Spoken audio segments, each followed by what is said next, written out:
6 Reasons Why People Play You for a Fool. Denzel Washington, Stoicism. True love is not about giving everything without expecting anything in return. It's about knowing when to give and when to protect your own peace. Denzel Washington. Life often presents us with difficult lessons, and sometimes our kindness can be misused by others. If you've ever felt taken advantage of because you're always giving or hesitant to stand up for yourself, you're not alone. It's crucial to recognize when these patterns are happening so that you can make the necessary changes for your own growth and happiness.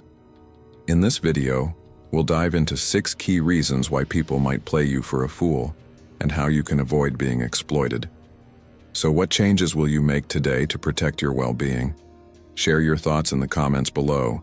Let's learn and grow together on this journey of personal empowerment. Welcome to Stoic in Your Life. Number 1. You give too much. Have you ever found yourself feeling drained, like you're giving so much of yourself, your time, energy, or resources, only to realize it's not being reciprocated? Perhaps you've prided yourself on being generous, always there to help others without hesitation, but over time that kindness starts to feel more like a burden. This happens because when you give too much without boundaries, people begin to expect your help as a given. It's not that they're inherently malicious, but human nature tends to undervalue what's freely available. Think back to a time when you supported someone repeatedly, perhaps a friend who was always in crisis, or a colleague who leaned on you for advice. Did you notice how their gratitude diminished the more you gave? This imbalance isn't just frustrating, it's a signal to reassess how you show up in relationships. Stoic wisdom teaches us the value of boundaries and reminds us that we cannot pour from an empty cup. As Marcus Aurelius might say, you have power over your mind, not outside events. Realize this, and you will find strength. Setting boundaries is how you reclaim that power. It's not selfish, it's a sign of self-respect. Imagine telling yourself, I will no longer give to the point of resentment. I will give in ways that uplift me, not deplete me. How would that transform your relationships? Would those around you begin to appreciate your efforts more if they knew it wasn't an endless supply? Boundaries not only protect your energy, but also teach others the value of your generosity. Here's a story to make it real. A man named David worked tirelessly at his job, always volunteering for extra projects and staying late to help his colleagues. He believed his dedication would earn him respect and appreciation. At first, people were grateful, but soon they started piling their responsibilities onto him. One evening, as he sat alone finishing a report someone else had neglected, he realized he'd become the office go-to for everyone else's problems. He decided it was time to make a change.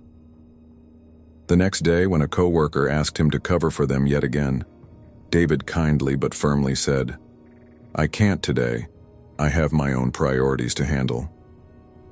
At first, people were surprised, even frustrated, but over time they adjusted. They began to respect his time because he respected it himself. By setting boundaries, David not only protected his energy, but also showed others that his support wasn't something to be taken for granted. Doesn't this make you wonder how setting similar boundaries could change your life? The secret lies in understanding that being kind doesn't mean being endlessly available.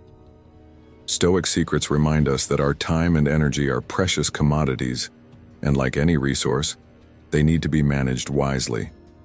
If you find yourself constantly giving without limits, ask yourself, are you valuing your own needs as much as you value helping others? Are you teaching people to respect your boundaries or to exploit your lack of them? Think of boundaries as a gift, not just to yourself, but to those around you.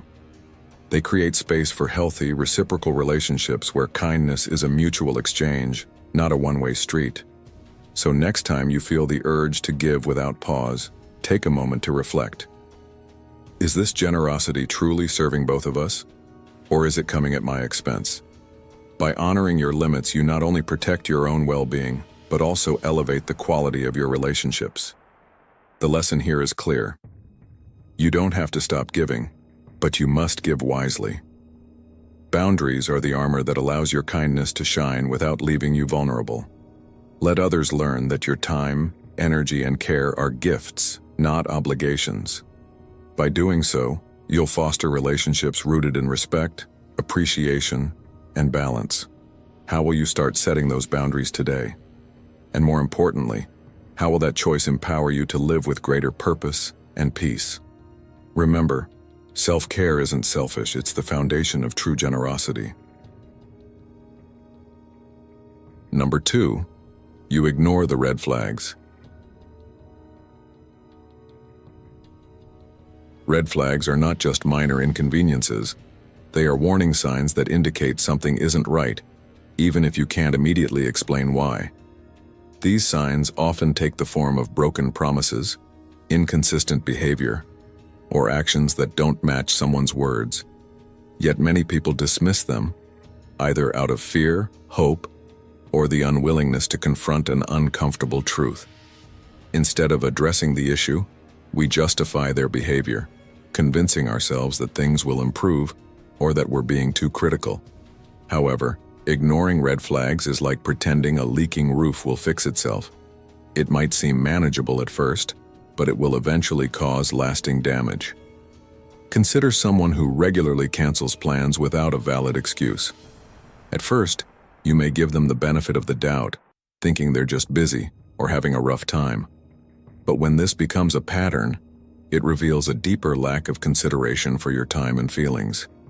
By ignoring this behavior, you risk setting yourself up for disappointment and frustration. As Epictetus wisely observed, circumstances don't make the man, they only reveal him to himself. A person's consistent actions, not their promises or intentions, reveal their true character. While Stoicism promotes empathy, it also emphasizes protecting your peace and recognizing when to step away from situations or people who undermine it. Ignoring red flags doesn't just affect relationships, it can impact every area of your life. Whether it's a friend who constantly takes advantage of your kindness, a coworker who disrespects your boundaries, or a business deal that seems too good to be true, these signals exist to guide you. Modern Stoicism teaches us to value inner tranquility and not compromise it for the illusion of someone else's potential. Hoping that someone will change or that a situation will improve often leads to wasted time, energy, and unnecessary suffering. Change, when it happens, must come from within and cannot be forced or wished into existence. Seneca's timeless wisdom reminds us, fate leads the willing and drags along the reluctant. By acknowledging red flags, you take control of your life rather than being pulled into situations that may harm you. Trusting your intuition when something feels off isn't overreacting, it's an act of self-respect. When you listen to that inner voice, you honor your values and protect your well-being. Ignoring these signs, however, sends a dangerous message to yourself, that your boundaries and feelings are not worth respecting. Over time, this erodes self-esteem and leaves you vulnerable to further harm. Recognizing red flags and acting on them is not selfish. It's essential for self-preservation. It creates space in your life for genuine connections and opportunities that align with your values. Walking away from people or situations that continually disregard your boundaries teaches others how to treat you and reinforces your self-worth.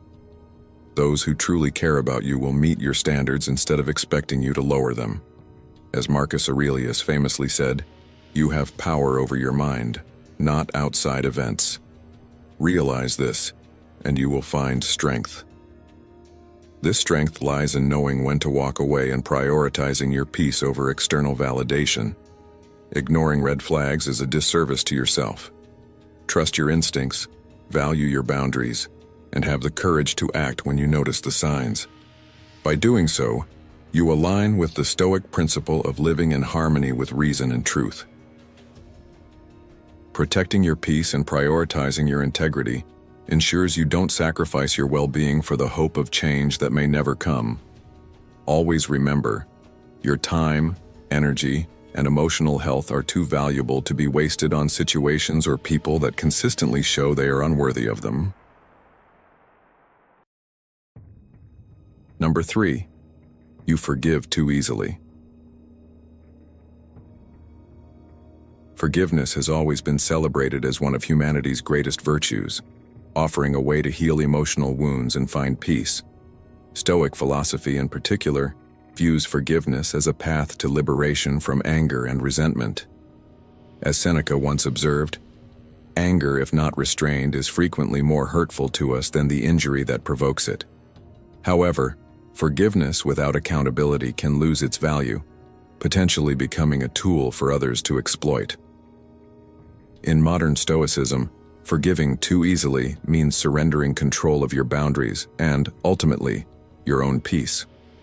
Unconditional forgiveness can enable harmful patterns, allowing others to believe their actions carry no real consequences. Imagine a dynamic where promises are consistently broken, or your feelings are dismissed without remorse. Offering forgiveness each time without expectations only perpetuates this behavior. Such actions often worsen as the offender grows more comfortable, knowing their mistakes will always be excused. True forgiveness requires a balance. It's not about excusing poor behavior, but about freeing yourself from resentment while protecting your emotional well-being. It involves enforcing boundaries to ensure others respect your kindness and effort. Boundaries are essential to making forgiveness meaningful. Without clear expectations or consequences, forgiveness is ineffective, much like planting a seed in barren soil. Marcus Aurelius offered a timeless reminder: be tolerant with others and strict with yourself. This does not mean enduring mistreatment indefinitely. Instead, it calls for a balance of compassion and self-respect. If someone repeatedly disregards your boundaries and shows no effort to change, walking away is not bitterness. It is an act of self-preservation and integrity. In our fast-paced, hyper-connected world, relationships often blur the lines between respect and overreach.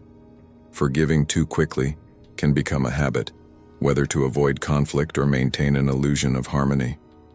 However, harmony built on ignored boundaries is unsustainable.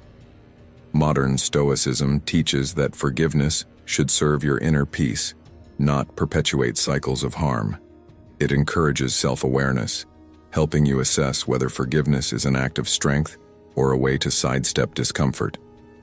Done thoughtfully, forgiveness releases resentment and sharpens your focus on what truly matters. A key practice in modern Stoicism is self-reflection. Ask yourself, is your forgiveness rooted in genuine remorse from the other person, or is it an attempt to avoid confrontation? Forgiving without accountability risks eroding your sense of self-worth and encouraging disrespect. True forgiveness must coexist with expectations for change and mutual respect. If the other person values your relationship, they will honor these boundaries. If not, your forgiveness can be a final act of closure, freeing you to move forward without bitterness. Leaving toxic relationships or harmful situations doesn't mean you are unforgiving. Instead, it demonstrates an understanding of your worth and your right to a healthier environment. Forgiveness becomes disempowering when it allows others to exploit your kindness repeatedly. Instead, let it reflect your independence from anger and your commitment to self-respect. By pairing forgiveness with clear boundaries, you create space for respect to flourish, encouraging personal growth and accountability in others. Forgiveness is about freedom, not just freedom from anger, but freedom to live authentically and purposefully. When practiced wisely, it ensures your kindness is not mistaken for weakness. As the modern Stoic navigates the complexities of relationships, forgiveness becomes a deliberate choice that embodies wisdom, strength, and dignity. Remember, forgiveness is a gift you give yourself, not an obligation to endure harm. By balancing forgiveness with accountability, you protect your peace, preserve your values, and foster more meaningful connections in life. I'd love to hear your thoughts on today's video. Have you ever found yourself giving too much, ignoring red flags, or forgiving too easily in your relationships? Share your thoughts in the comments below. I need better boundaries, or I've ignored red flags before, or forgiveness needs accountability. And don't forget, watch all the way through to the end of the video, because the last 3 tips are packed with surprises and insights that you won't want to miss. Number 4. You stay silent when disrespected. Have you ever stayed silent when someone disrespected you, convincing yourself that keeping quiet was the mature or more composed response? Perhaps you thought staying silent would help avoid conflict or maintain peace. While it may seem like the easiest option, silence often comes with a hidden cost: your self-respect. By remaining silent when someone crosses your boundaries without addressing it, you may inadvertently send the message that their behavior is acceptable. Consider a time when a colleague interrupted you in a meeting, or when a friend dismissed your opinion. Did you let it slide, telling yourself it wasn't worth the argument? If you stay silent long enough, that behavior is likely to continue or even escalate. What starts as a small annoyance can build up into frustration, and frustration can easily turn into resentment. Let's face it, resentment is a heavy burden to carry. It can cloud your judgment, affect your peace of mind, and create unnecessary tension in your life. As the Stoics taught, self-respect is essential for a balanced and resilient life. When you don't speak up, you not only allow the mistreatment to continue, but you also diminish your own sense of worth. Here's a story to illustrate this point. Amanda worked in a fast-paced office where meetings were frequent and ideas were valued. She noticed a colleague, Tom, repeatedly interrupted her during discussions. At first, Amanda stayed silent, thinking, he probably doesn't realize he's doing it. But over time, the interruptions became more frequent, and her ideas were overlooked. Amanda realized that her silence wasn't helping. In fact, it was allowing Tom to continue his behavior. One day, she decided enough was enough. The next time Tom interrupted, she calmly but firmly said, "Tom, I'd like to finish what I was saying before we move on." The room fell quiet for a moment, but Tom nodded, and Amanda continued. From that day on, Tom interrupted less, and her colleagues started to take her more seriously. Amanda's silence had been interpreted as permission for Tom to keep interrupting, but when she spoke up, she set a clear boundary. Does this make you think about your own boundaries? How many of them have been overlooked simply because you haven't voiced them?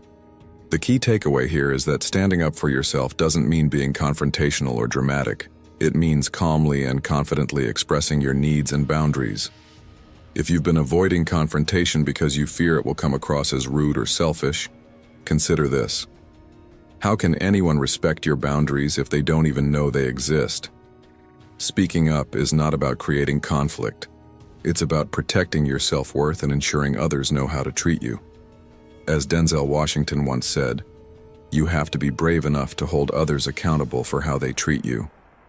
Stoic teachings remind us to focus on what is within our control, and your response to disrespect is always within your control. Why is it so difficult to speak up? Often it's because we fear judgment, rejection, or conflict. But here's the truth. People will respect you more when you respect yourself. Stoic philosophy emphasizes courage and rational action. By calmly asserting your boundaries, you not only teach others how to treat you, but you also protect your peace of mind. Next time you face disrespect, ask yourself, am I staying silent because I fear confrontation? Or is it because silence truly aligns with my values? If it's the former, it's time to speak up. Your silence doesn't serve you. It only perpetuates mistreatment. By saying, I don't appreciate being spoken to that way, or I'd like to have my ideas heard before we move on, you assert your worth without being aggressive. These are simple declarations of self-respect, not demands. The lesson here is clear. Silence is not always golden. Sometimes, silence is a quiet acceptance of mistreatment, and over time, it erodes your dignity, bit by bit. So, the next time your boundaries are violated, take a moment to reflect. Ask yourself, am I staying silent because I fear judgment, or because silence truly aligns with my values? If it's the former, it's time to speak up. Stand firm in your boundaries, not through aggression, but with calm, assertive confidence. When you do, those who respect you will adjust their behavior, and those who don't aren't worth your silence.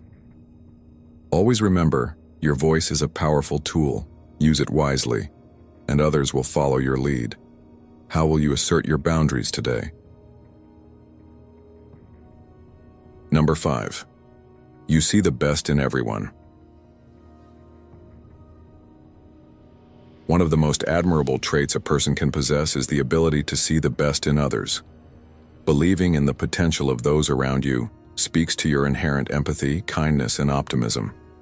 This perspective allows you to lift others up and find possibilities in situations where others may see only limitations.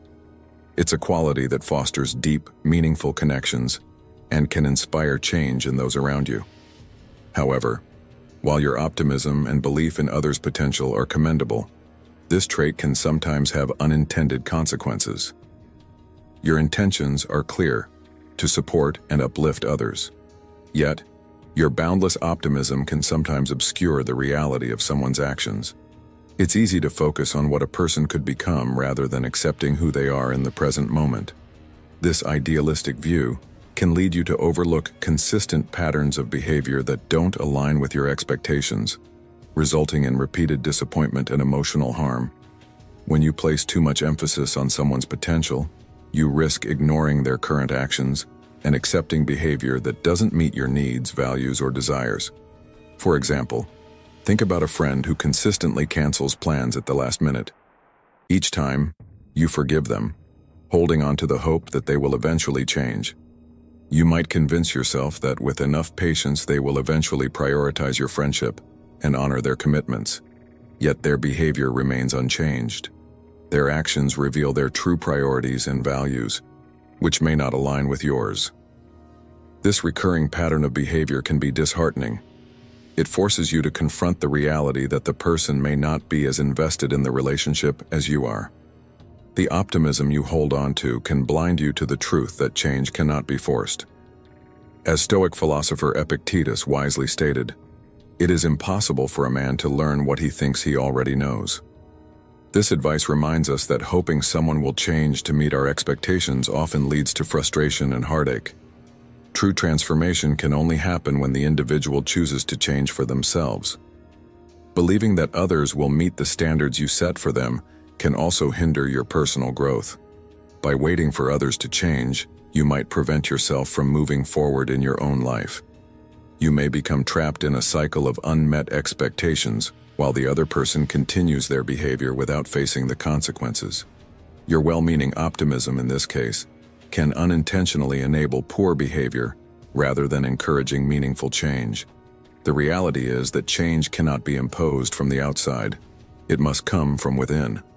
Genuine, lasting change happens when an individual decides for themselves that they want to grow, not when others expect it from them. By holding on to unrealistic expectations, you risk being repeatedly let down, expending emotional energy on a transformation that is unlikely to come. This can lead to feelings of frustration, resentment, and emotional exhaustion, while the other person continues their behavior without any real growth. Modern Stoicism offers valuable insights into how to navigate relationships and personal expectations. It teaches us to live according to reason, focusing on what is within our control. What we can control is our response to others' behavior, our ability to set boundaries, and our decision to honor our own needs. Relationships thrive on mutual respect, trust, and accountability. They are sustained by both parties contributing and growing together, not by one person hoping the other will change. To protect your peace and emotional well-being, it's essential to establish firm boundaries and embrace relationships with individuals who value you for who you are, not just as a chance for them to prove themselves. It's important to be mindful of the expectations you place on others and to remember that genuine growth comes from within. By accepting people as they are, you create the space for them to evolve on their own terms, while preserving your emotional health. You deserve relationships where you are seen, heard, and valued, without needing to wait for others to change. The key to maintaining healthy relationships lies in embracing reality and accepting others as they are. Relationships should be built on mutual respect, understanding, and shared values. This approach will not only protect you from disappointment, but will also foster authentic, fulfilling connections. By setting realistic expectations, You allow yourself to thrive and build relationships that are based on genuine growth and mutual support.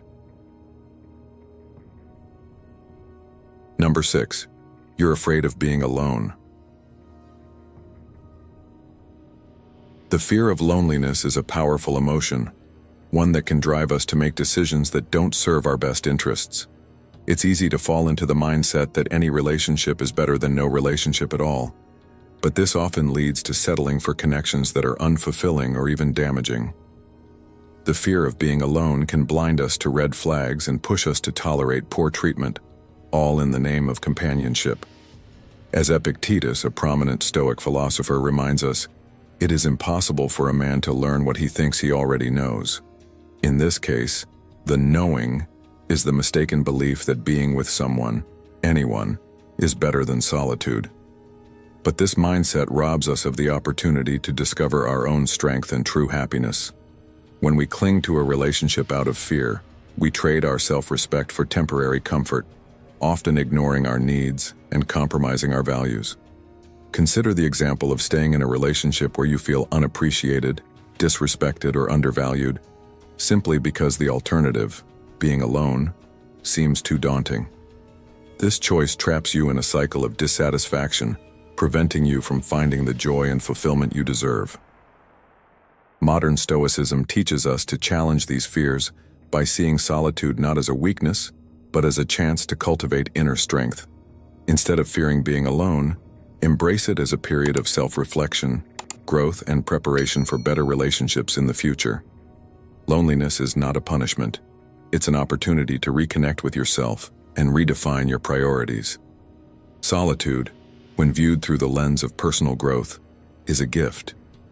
It offers the time and space needed to focus on yourself, to ask important questions.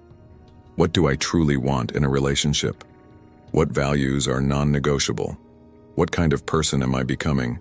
And what kind of partner complements that? When you take this time to reflect, you begin to heal, to set new standards, and to understand that your worth is not defined by your relationship status.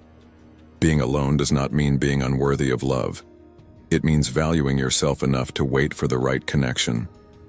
Marcus Aurelius, another great Stoic thinker, advised, "The happiness of your life depends upon the quality of your thoughts." When you embrace solitude, you can begin to shape those thoughts and build a foundation of self-love and respect.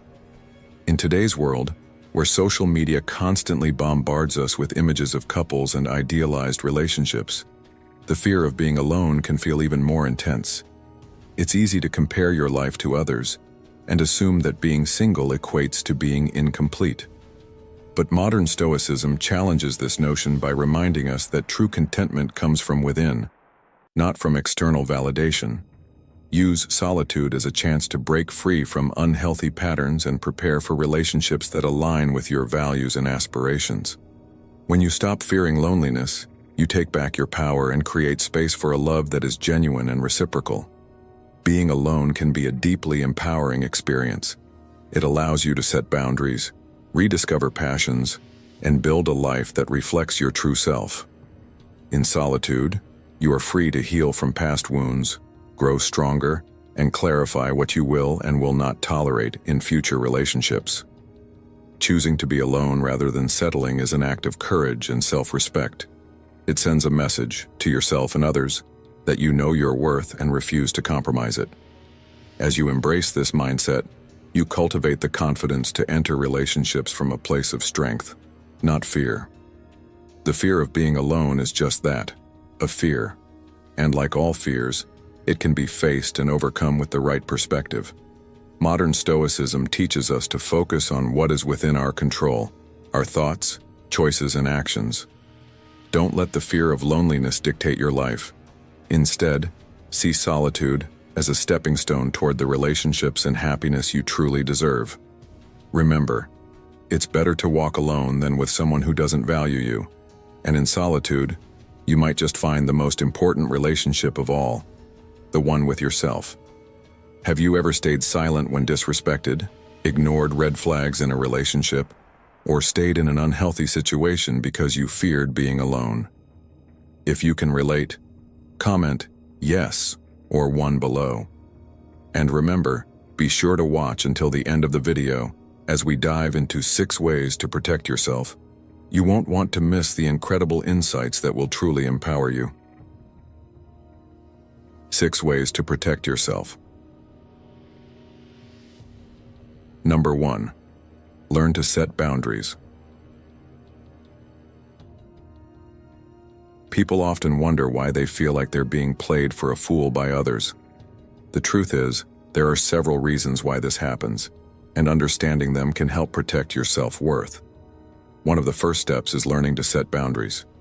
Boundaries are essential for maintaining mental, emotional, and physical well-being.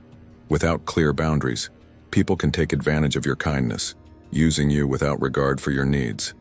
It's easy to fall into the trap of saying yes to others, even when it drains you. But here's an important truth. Setting boundaries isn't selfish. It's an act of self-respect. When you make your needs clear, you teach others how to treat you. Think about a time when someone constantly relied on you but never gave anything back. How did that make you feel? If you didn't set boundaries, you allowed that behavior to continue. Stoic secrets show us that maintaining boundaries ensures a healthy balance in relationships, where mutual respect is key. Enforcing these boundaries might be uncomfortable at first, but it's necessary to preserve your peace of mind. What would happen if you started setting firm boundaries today? How much more respect would you receive? And how would you feel about yourself? Another key reason people feel disrespected is by allowing others to take advantage of you. There are those people in our lives, friends, colleagues, or acquaintances, who only reach out when they need something. They don't seem to recognize your worth unless it benefits them. You might feel guilty about not supporting them, but Stoic secrets reveal that these people are draining your energy without offering anything in return. This one-sided dynamic can be frustrating and make you feel undervalued. Recognizing when you're being used is the first step toward protecting your energy. It might feel awkward to distance yourself, but your mental and emotional health should come first. You deserve relationships built on mutual respect and care. Ask yourself, am I investing in this relationship for the right reasons, or am I simply avoiding the discomfort of letting go? Take a modern example. Imagine being part of a work project where you contribute ideas, stay late, and put in hard work, but a teammate constantly takes credit for your efforts. At first, you let it slide, thinking it's part of teamwork, but eventually, you start to feel taken advantage of. This scenario is all too common, but it can be avoided by setting boundaries and speaking up. Instead of staying silent, calmly express your thoughts by saying, I want to make sure everyone's contributions are recognized, or, it's important that we acknowledge all the hard work we're putting in. By asserting yourself, you set the tone for future interactions and stop being played for a fool. A third reason people feel disrespected is by letting others define your worth. It's easy to seek validation from others, but when you rely on others' opinions to shape your self-image, you give away control over your sense of value. Stoic secrets teach us that true self-worth comes from within, not from the approval of others. Think about how you felt when receiving compliments or criticism. Did it change how you viewed yourself? If you let others define your worth, you'll always be at the mercy of their judgment. Instead, embrace your inherent value and let it guide how you move through the world. Finally, consider self-awareness. Many people are played for fools because they don't fully understand their own value or what they want. Without self-awareness, it's easy for others to manipulate you. By taking time to reflect on your needs, desires, and goals, you'll gain clarity and learn how to protect yourself. When you know your worth and what you want, you're less likely to settle for less than you deserve. To prevent being played for a fool, start by setting firm boundaries, distancing yourself from those who drain you, stopping others from defining your worth, and practicing self-awareness. Stoic secrets offer us the wisdom to live with confidence, clarity, and respect for ourselves. By embracing these principles, you can create a life of fulfillment and peace. Remember, you are the author of your own story. Take control, set boundaries, and demand the respect you deserve. When you do, those who truly value you will rise to the occasion, and those who don't will no longer have power over you.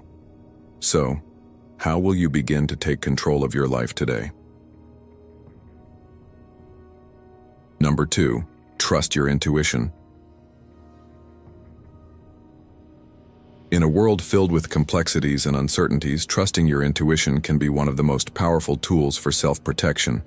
It's a gift we all possess, yet often fail to recognize or acknowledge. Our instincts are finely tuned to pick up on subtle cues and underlying patterns, often alerting us to situations or people who may have less than noble intentions. This innate sense can help you navigate tricky circumstances, avoid manipulation, and preserve your peace of mind. When something feels off, whether it's a sudden sense of unease around someone or a nagging doubt about a situation, your intuition is often sending a clear signal that something isn't right. Modern Stoicism teaches us to trust our own perceptions and reactions, emphasizing the importance of staying grounded and aware of what is within our control, including how we interpret our emotions and responses. While it's easy to ignore or dismiss these intuitive nudges, especially when we are eager to believe the best in others, doing so can expose us to emotional harm.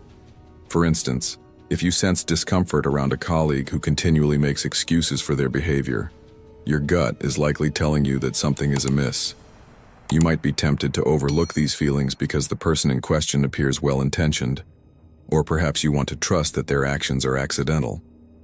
However, as the famous philosopher Seneca once said, "It is not that we have a short time to live, but that we waste much of it." Ignoring your instincts in such moments can lead to wasted time and emotional energy, spent on individuals or situations that don't serve your well-being. These moments of inner dissonance are often trying to protect you from being taken advantage of or manipulated.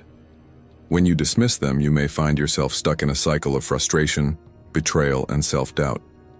The key is to listen to your emotions, as they are powerful guides. If you feel anxious, drained, or angry in a particular situation, those feelings often stem from a deeper source of discomfort or a violation of your boundaries. Your body and mind are sending you signals that cannot be ignored. In modern life, many of us are taught to suppress our emotional responses in favor of maintaining peace or keeping others happy. However, suppressing these emotions can leave you vulnerable to exploitation. As the Stoics remind us, we must recognize the boundaries of our own control, knowing what we can change and what we cannot. By trusting your intuition, you are choosing to act in accordance with your deeper understanding of what is good for you, rather than what others might want from you. Take time to reflect on situations where you feel uneasy or uncomfortable. When you feel emotionally drained or irritated by someone's actions, it's worth pausing to examine why. Is it because they've overstepped a personal boundary? Or are they repeatedly breaking promises without any real accountability?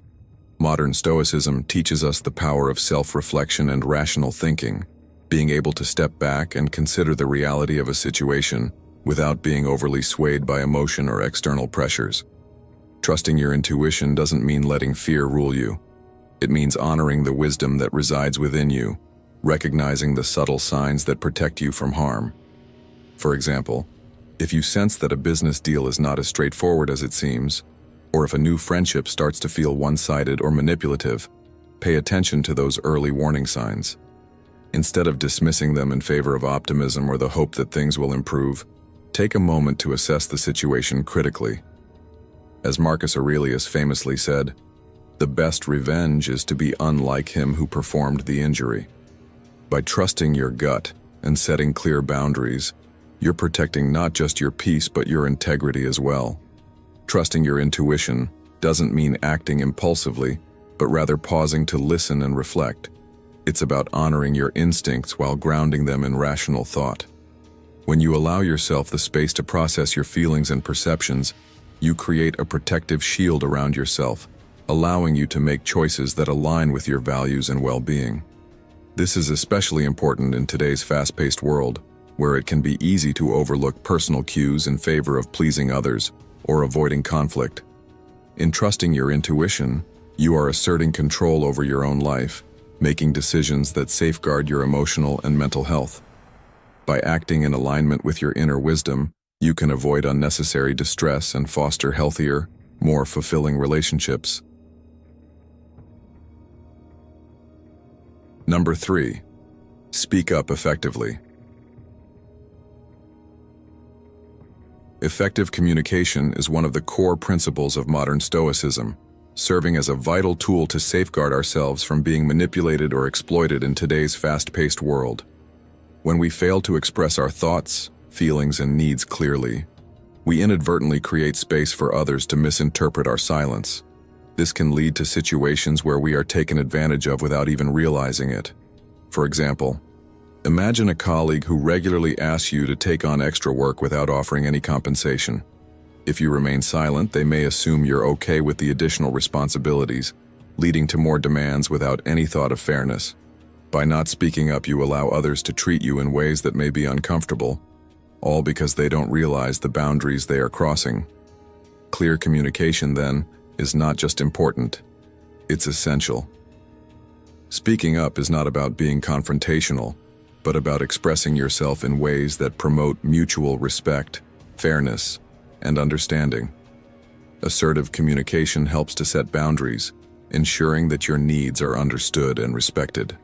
When you communicate effectively, you create an environment where relationships are balanced and interactions are more productive. In particular, addressing issues as they arise, rather than letting them fester, can prevent bigger conflicts down the road. This proactive approach not only makes interactions smoother, but also demonstrates that you value both your time and the time of others. Using I statements is an effective technique for communicating your feelings without sounding accusatory or defensive.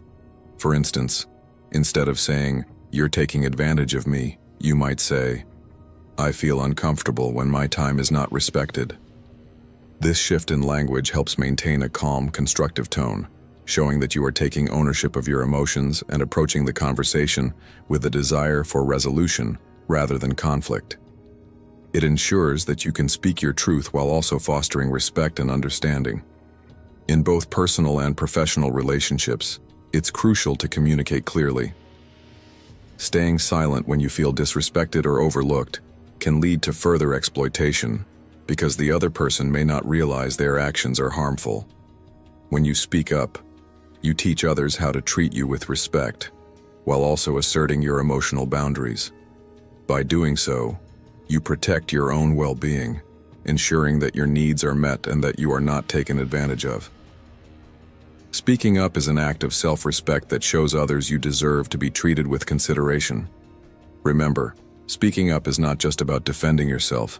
It's about fostering healthier, more respectful interactions with those around you. Open, honest communication helps to strengthen relationships by clearly expressing your expectations. As the Stoic philosopher Marcus Aurelius wisely stated, "The best way to avenge yourself is to not be like that."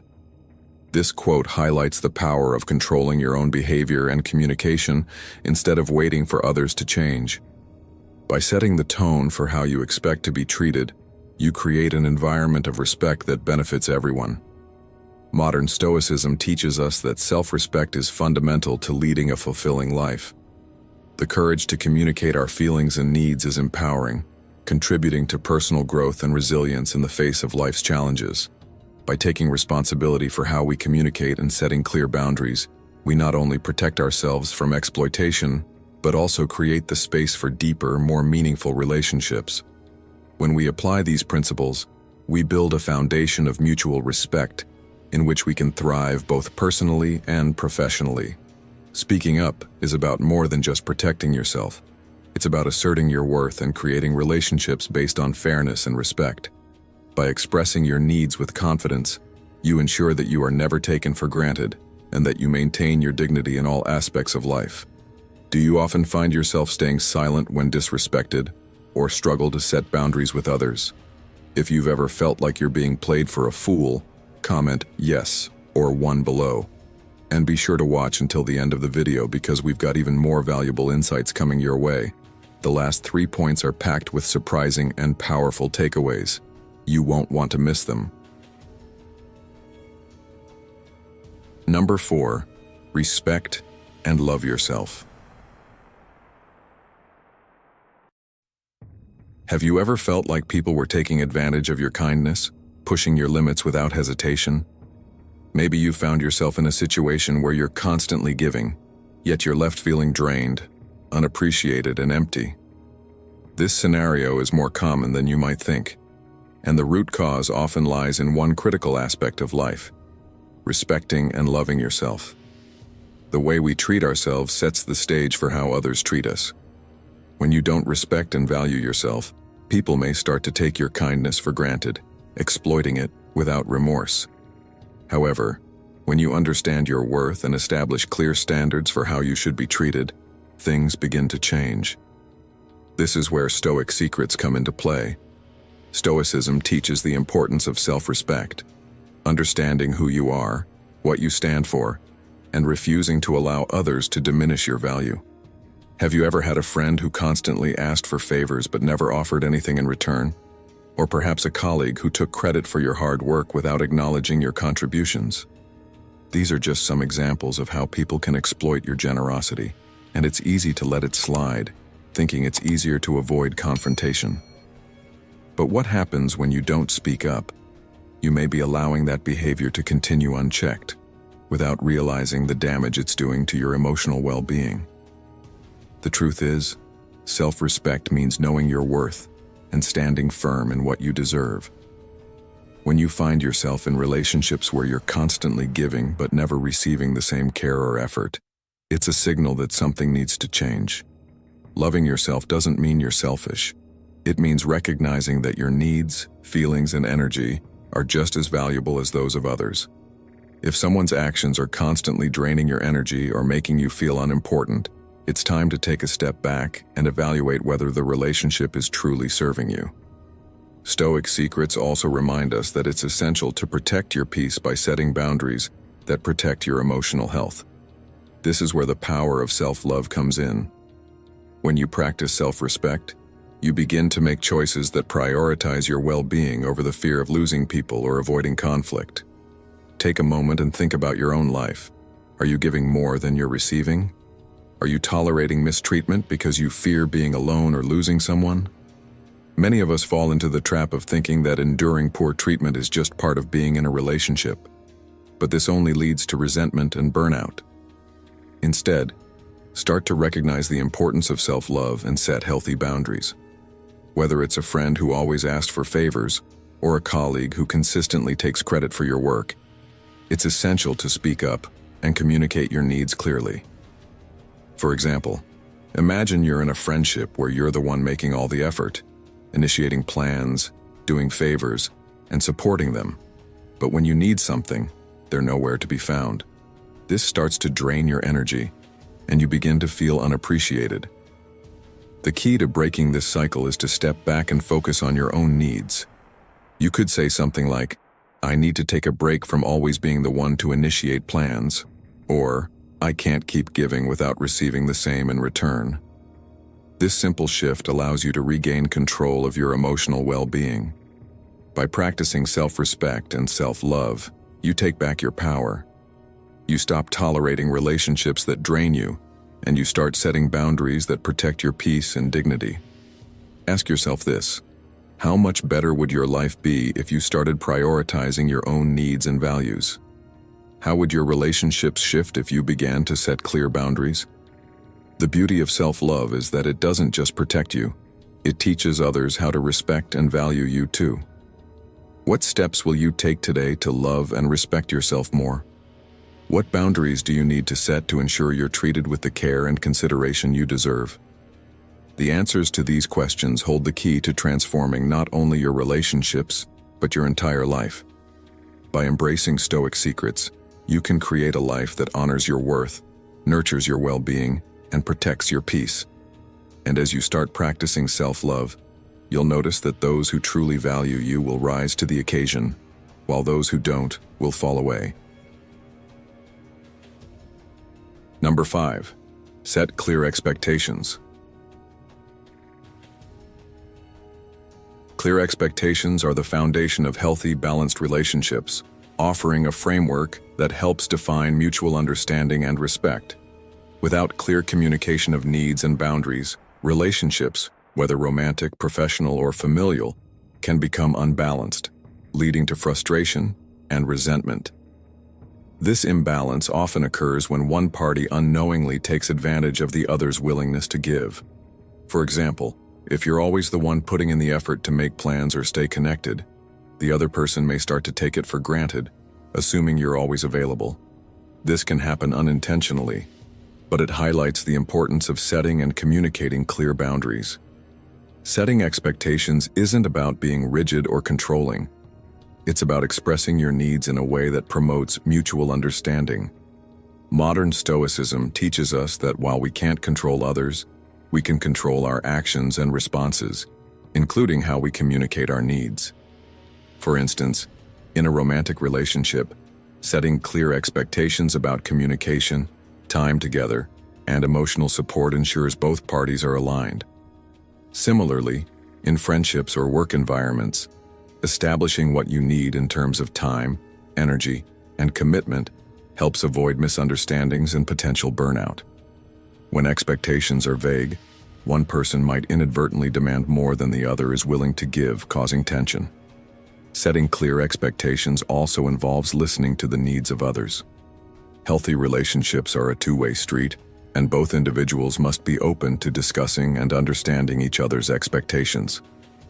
These conversations, whether about time, emotional support, or personal boundaries, help ensure that both parties are on the same page. As Marcus Aurelius once said, "What we do now echoes in eternity," emphasizing that how we communicate and set expectations today shapes the future of our relationships. By creating clarity, you prevent unnecessary misunderstandings and lay the groundwork for stronger, more fulfilling connections. Moreover, setting expectations is essential for preventing resentment from building up. Unmet needs, when left unaddressed, can silently erode a relationship, leaving one or both parties feeling frustrated or emotionally drained. It's crucial to recognize when your needs aren't being met and express how you feel.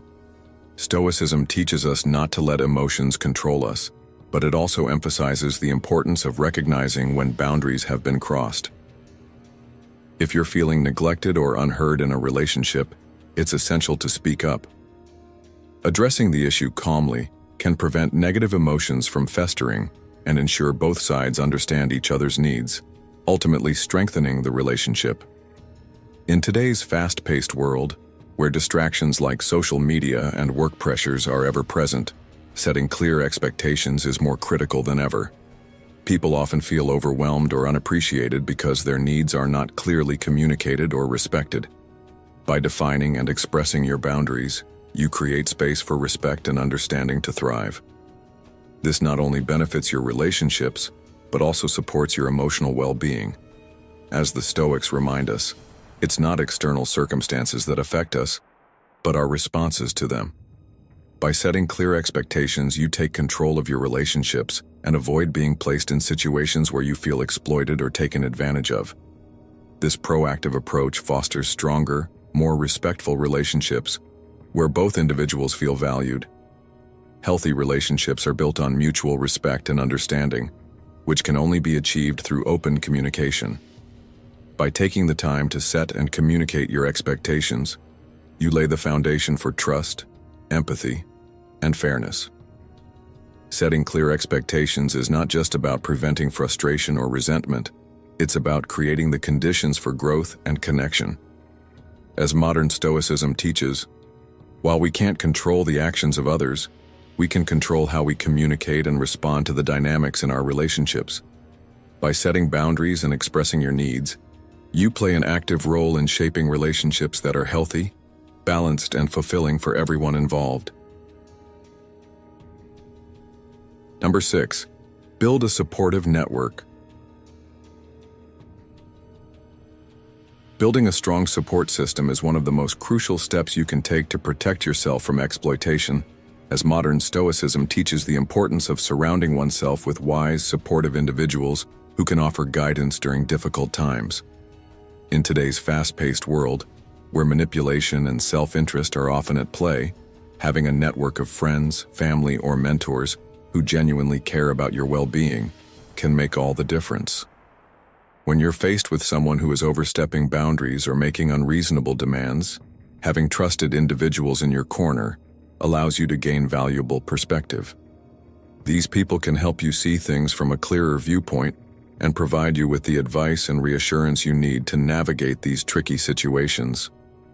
It's easy to fall prey to someone's demands when you're isolated, but a strong network helps you evaluate whether your own feelings of discomfort are justified, and it equips you with the courage to speak up and set boundaries.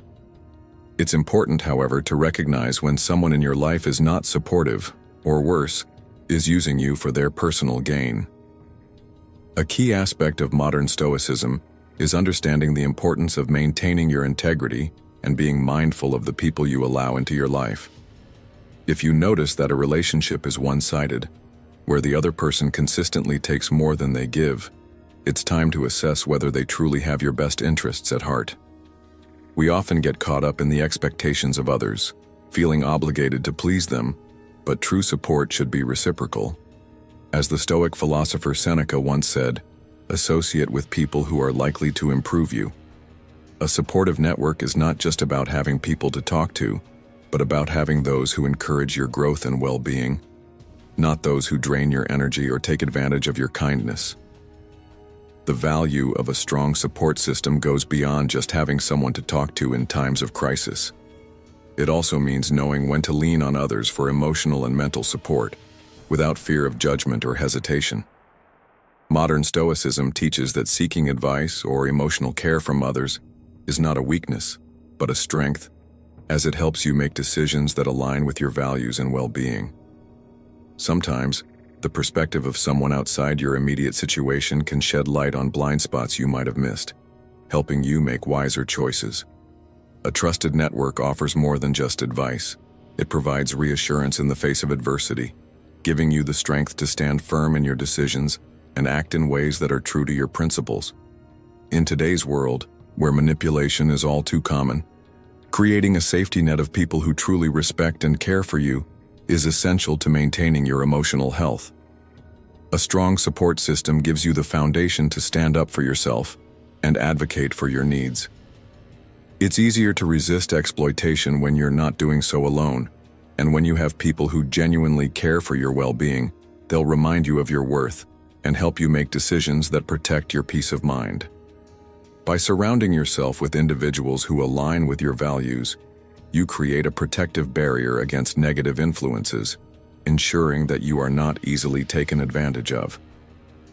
The famous philosopher Epictetus, a key figure in modern Stoicism, once said, "It's not what happens to you, but how you react to it that matters." Having a supportive network gives you the strength and clarity to react in ways that protect your well-being and uphold your integrity. Having a solid support system is not only about protecting yourself from exploitation, it's about building an environment where you can thrive, confident in your relationships and decisions. True support is not about being rescued from every challenge, but about being uplifted and empowered to face those challenges with strength and wisdom. It is through these genuine relationships that we can cultivate resilience and remain grounded in our values. By choosing to surround ourselves with people who respect, value, and encourage us, we create the emotional safety net that allows us to make the best decisions for ourselves, free from the manipulation of others. Through modern Stoicism, we understand that our relationships shape our ability to thrive, and by fostering a supportive network, we are better equipped to face life's challenges with confidence and clarity.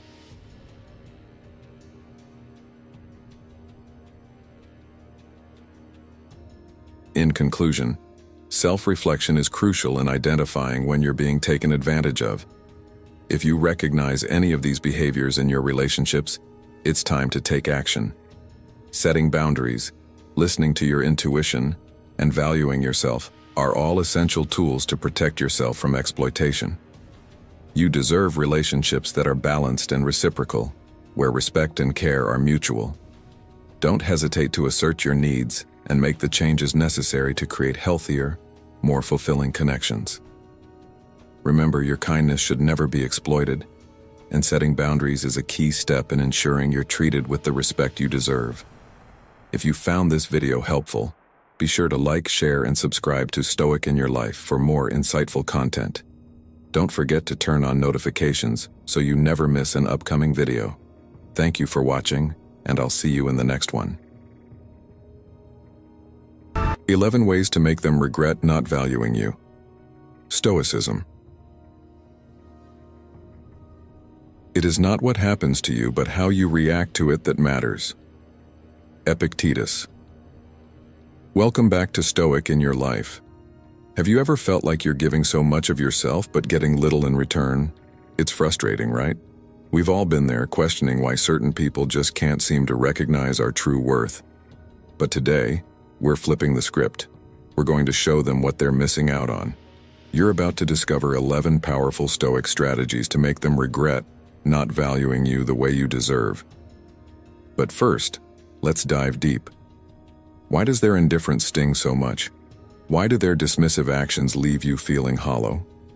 If you're crushed by someone's lack of appreciation, it might be a sign that you're placing too much value on their opinion. Remember, before they came along, you were whole and complete on your own. Sometimes, when we start seeking validation from others, we lose sight of our own worth. But here's the thing. Embracing and understanding your emotions is key.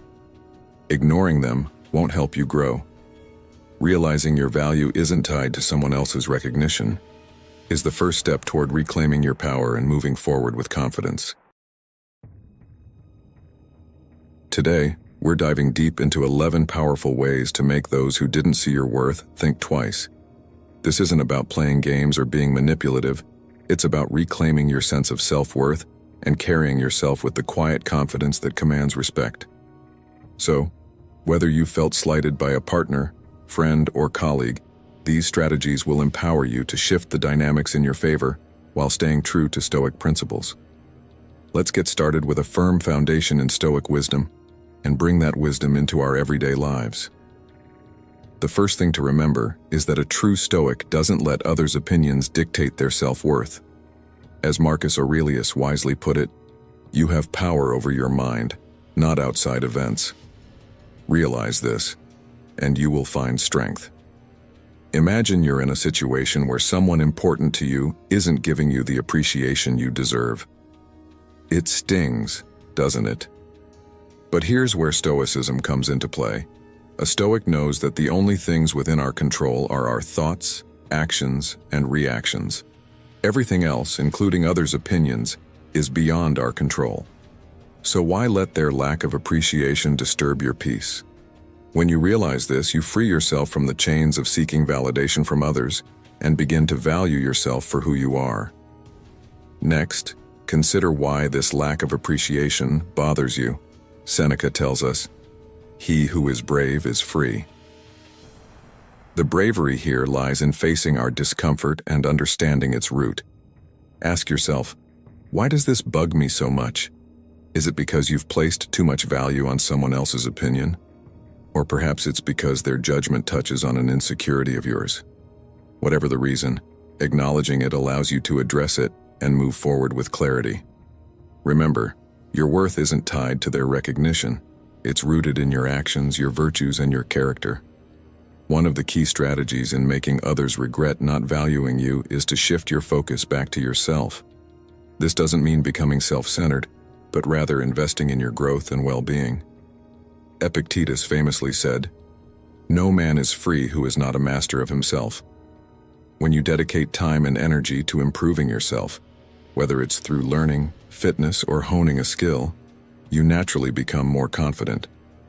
This self-assuredness radiates outward, often prompting those who once undervalued you to reassess their judgments.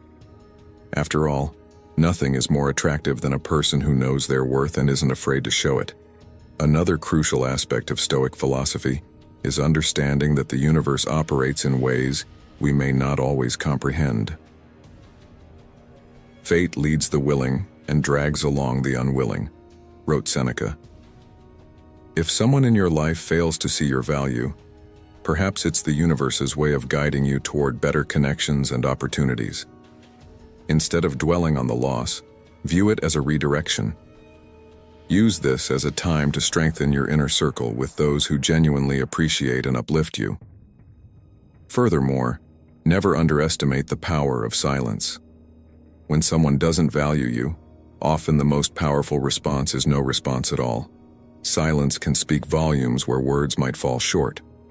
As the Stoics would advise, don't waste your energy on those who don't deserve it. Instead, reserve your time and effort for those who recognize your value. In the long run, your calm and measured approach will make them reconsider their initial judgment.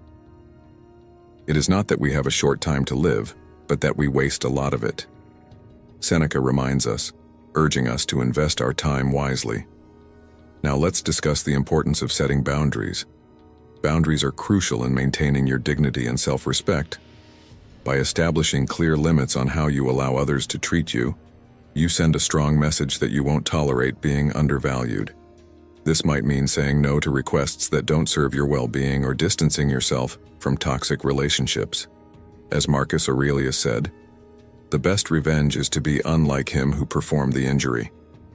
By embodying this mindset, you rise above the pettiness of others and protect your peace. It's also essential to cultivate a mindset of abundance rather than scarcity. Often, the fear of losing someone's favor keeps us trapped in unhealthy dynamics.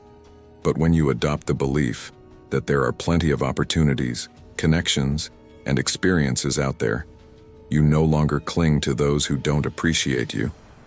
This mindset shift can be incredibly liberating and can change how others perceive you, often leading them to regret taking you for granted. Lastly, remember that revenge in the Stoic sense isn't about hurting the other person, but about becoming so strong, so self-assured, and so at peace with yourself that their lack of appreciation no longer affects you. The best revenge is to be unlike him who performed the injury, Marcus Aurelius advised. By living this way, you transform the pain of being undervalued into a catalyst for personal growth and resilience. In closing, these strategies aren't just about making others regret not valuing you. They're about recognizing your own worth and living in a way that reflects that knowledge.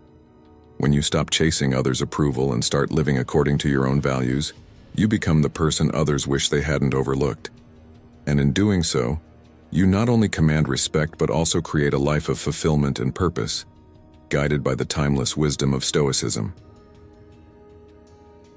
It's essential to acknowledge that even the most stoic among us are not immune to hurt feelings. Stoics too experience pain, but rather than allowing it to dominate their thoughts and emotions, they use it as a catalyst for personal growth. They don't wallow in their discomfort.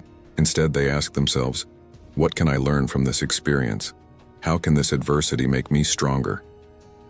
By approaching challenges with this mindset, every slight, every cold shoulder becomes an opportunity to build resilience and deepen their self-reliance. Stoics also master the art of detachment, not in a way that makes them indifferent to others, but in a manner that preserves their inner peace. They value relationships and cherish the affection of others, but they do not depend on it for their happiness. This detachment isn't about closing off from the world. It's about understanding that true contentment comes from within, from one's actions and virtues rather than from external validation. Have you ever found yourself overly affected by someone else's opinion, only to realize later that your sense of self-worth was never truly at risk? This is the essence of Stoic detachment, a practice that teaches us to find joy in our own company and to appreciate others without becoming emotionally dependent on their approval. Moreover, Stoics practice self-compassion, reminding themselves daily that, "I'm doing my best and that's enough." This affirmation isn't just about boosting self-esteem, it's a shield against the negative impact of being undervalued by others. By recognizing their efforts and maintaining a strong sense of self-worth, Stoics can navigate the world with a calm assurance that protects them from the harsh judgments or dismissals of others. Consider a time when you felt undervalued at work or in a relationship. How might things have changed if you had firmly believed that your best efforts were sufficient? In this way, Stoicism teaches us to focus not on changing others' opinions, but on living with integrity, embodying the belief that the best revenge is to be unlike him who performed the injury, as Marcus Aurelius wisely said. As we delve into these 11 steps today, let's carry this Stoic mindset with us. The goal isn't just to make others regret not valuing us, but to transcend the need for their validation altogether. Imagine standing firm in your self-worth, unaffected by others' inability to see it. That's the power of Stoicism. Now that we've set the stage with positivity and self-awareness, let's dive into the game-changing techniques that will not only make them regret undervaluing you, but also empower you to live with unshakable confidence. Remember, the true victory isn't in changing others' minds. It's in changing your own perspective and living in a way that honors your true worth. With that mindset, you're not just learning how to make others see your value. You're learning how to embody it so fully that no one else's opinion could ever diminish it. So, are you ready to become unstoppable? Let's roll. Number 1, value yourself. All right, my friend, let's kick things off with the first of our 11 transformative steps, embracing your inherent value. Now, this isn't just a feel-good exercise, it's the bedrock of how you present yourself to the world, and, in turn, how others perceive and treat you. When you genuinely acknowledge your self-worth, you're not just boosting your confidence, you're sending out a powerful message to everyone around you. I know my value, and so should you. So what does it truly mean to value yourself? It's about recognizing that you are whole, complete, and deserving of respect just as you are. This isn't about ego or arrogance. It's about having a healthy, balanced self-perception that empowers you in every aspect of life. When you start valuing yourself, you automatically raise the bar for how others treat you. Imagine the ripple effect this has. Your friends, colleagues, or even your romantic partner will start to notice the shift in your demeanor. They might not be able to put their finger on it right away, but they'll definitely feel it. Maybe it's the way you're suddenly making decisions with more certainty, or the way you're no longer willing to settle for less than you deserve. This change in you could very well make them reconsider how they've been interacting with you all along. Now, how do you begin this journey of self-valuation? Start with affirmations. I know it might sound a bit cliché, but trust me, it works. Each morning, as you look in the mirror, take a moment to affirm your worth. Tell yourself, I am capable, I deserve respect, and I am enough. This isn't just about parroting phrases, it's about truly believing them. Remember what Marcus Aurelius, one of the great Stoic philosophers, said? The happiness of your life depends upon the quality of your thoughts.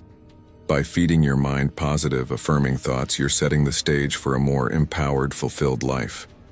But here's the thing, valuing yourself isn't just a mental exercise.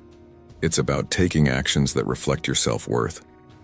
What are you doing each day that shows you respect yourself? Are you engaging in activities that lift your spirit? Or are you spending time on things that drain your energy? Are you setting boundaries and saying no when you need to? Or are you constantly putting others' needs before your own?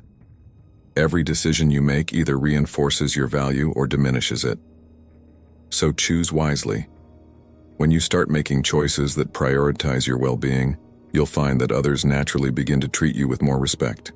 It's like a mirror. You show respect to yourself, and the world reflects it back to you. Let's take this a step further. Think about how valuing yourself impacts your relationships. When you know your worth, you're less likely to tolerate disrespect or mistreatment from others. You set higher standards, not just for how you're treated, but for the kind of relationships you cultivate. This isn't about being demanding or difficult. It's about creating healthy dynamics where mutual respect is the foundation. And guess what? When people see that you value yourself, they're more likely to value you too. It's a simple, yet profound truth. You might be wondering, but what if others don't respond the way I hope they will? This is where the Stoic mindset comes into play. Stoicism teaches us that while we can't control others' actions or reactions, we can control how we respond. As Epictetus wisely said, it's not what happens to you, but how you react to it that matters. If someone fails to recognize your value, that's on them, not on you. Your job is to stay centered, grounded in your self-worth, and to continue living in a way that reflects your true value. Eventually, those who don't see it will either step up or step out, making room for people who truly appreciate you. Now let's take a moment to reflect. What are some areas in your life where you could start valuing yourself more? Is it in your work, your relationships, or maybe how you treat yourself on a day-to-day basis? Think about this deeply. What small actionable steps can you take today to start showing yourself more respect? Maybe it's as simple as speaking up when you usually stay silent or taking time for self-care without feeling guilty. Whatever it is, commit to it. Remember, each step you take toward valuing yourself is a step toward a more fulfilling and respected life. As you begin to value yourself more, you might notice that some people don't like the change. They might resist or try to pull you back to your old ways. This is normal. Change can be uncomfortable, not just for you, but for those around you who are used to the way things were. But here's the truth. Valuing yourself is not about pleasing others. It's about living authentically and honoring who you are. As Seneca, another great Stoic, reminded us, it is not the man who has too little, but the man who craves more that is poor. Don't crave the approval of others at the expense of your self-worth. Instead, focus on what truly enriches your life: self-respect, integrity, and inner peace. So, let's bring it all together. Valuing yourself isn't just a one-time thing, it's a daily practice. It's about consistently making choices that reflect your true worth, both in how you think about yourself and how you act. When you start living from this place of self-respect, you'll notice a shift, not just in how you feel, but in how others treat you. You'll start to attract relationships and opportunities that align with your value. And those who don't value you? They'll either change their tune or fade into the background, clearing the way for those who truly see and appreciate you. Are you ready to take this step? What's one thing you can do today to start valuing yourself more? Remember, the journey to self-worth begins with a single step. Make that step today, and watch how your life begins to change. Keep this momentum going as we explore the next powerful way to make them regret not valuing you. You're on a path to greater self-respect and empowerment, and I'm here to guide you every step of the way. Number 2, improve your physical image. Let's start strong by diving into something that many of us might overlook but can make a huge difference in how we carry ourselves: improving your physical image. Now, before you brush this off as superficial, hear me out. In the words of Epictetus, first say to yourself what you would be, and then do what you have to do. This is more than just looking good. It's about aligning your external appearance with the confidence and self-respect we've been cultivating. When you feel good about how you present yourself, it's like armor. You walk into any room with an air of confidence that people can't help but notice. So why does stepping up your physical image matter? It's simple. Your appearance is often the first thing people notice, and it can either reinforce or undermine the message you're trying to send. Think of your appearance as your personal billboard. It communicates a lot before you even open your mouth. When you take pride in how you look, it shows the world that you value yourself. This isn't about vanity. It's about self-respect. You're not just putting on clothes. You're putting on a mindset that says, I'm here, I'm ready, and I'm someone worth paying attention to. And let's be honest, turning heads and getting a nod of approval feels pretty darn good, doesn't it? Now, let's get practical. Improving your physical image doesn't mean you have to become a fashion icon overnight. Start by evaluating your current style. What does it say about you? Are you the guy who's always in jeans and a tee, or do you prefer a more polished look? Whatever your style is, make sure it reflects who you are now, not who you were 5 or 10 years ago. Sometimes just a few strategic upgrades to your wardrobe can make all the difference.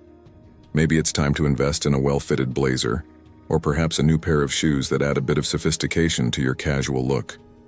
The key here is to own your style and make sure it represents the man you've become. But style is just the tip of the iceberg. Let's talk about grooming, which, if we're being honest, is often overlooked. Yet it's the small details that can have a big impact. A sharp haircut, a clean shave, or even just keeping your beard neatly trimmed can elevate your entire look. Don't underestimate the power of good grooming. It's about showing that you care about the details. And let's not forget skincare. Yes, I'm talking to you. Taking care of your skin isn't just for women. A bit of moisturizer, some sunscreen, and maybe an occasional exfoliation can keep you looking fresh and sharp. Remember, as Marcus Aurelius said, the soul becomes dyed with the color of its thoughts, and the same goes for your skin. Taking care of it reflects the care you have for yourself. Beyond style and grooming, improving your physical image also means taking care of your body. This isn't about trying to look like a model. It's about feeling strong, healthy, and capable. Regular exercise is key here, and it doesn't mean you have to live in the gym. Find activities that you enjoy, whether it's lifting weights, going for a run, playing a sport, or even just walking the dog. The goal is to stay active because when you move, you feel better, and when you feel better, it shows. Exercise boosts your mood, improves your energy levels, and gives you that extra edge of confidence that's hard to ignore. Eating right is another crucial aspect of maintaining a strong physical image. You've heard it before, but it's worth repeating. What you put into your body affects how you feel and look. A balanced diet that's rich in vegetables, lean proteins, and whole grains can do wonders for your energy levels, skin, and overall health. It's not about following some extreme diet or cutting out all your favorite foods. It's about making smart choices that support your well-being. When you fuel your body with good food, you're not just doing your health a favor, you're investing in your overall image. But here's the kicker. Improving your physical image isn't just about snagging compliments or making people take notice. It's about embodying the respect you have for yourself. When you take the time to care for your appearance, you're making a statement. I value myself enough to invest in me. And believe me, that attitude is contagious. People will start to see you in a new light, and more importantly, they'll begin to mirror that respect back to you. It's a cycle. Respect breeds respect. Let's not forget the deeper purpose behind all of this. As Seneca once said, "It is not the man who has too little, but the man who craves more, that is poor." This is about craving more for yourself in the right way. More respect, more self-esteem, more confidence. When you invest in your physical image, you're not just trying to impress others. You're showing up for yourself in a way that says you're worthy of the best. And when you start to believe that, others will too. So, as you move forward, think about how you can continue to refine your physical image. What's one thing you can do today that will help you step up your game?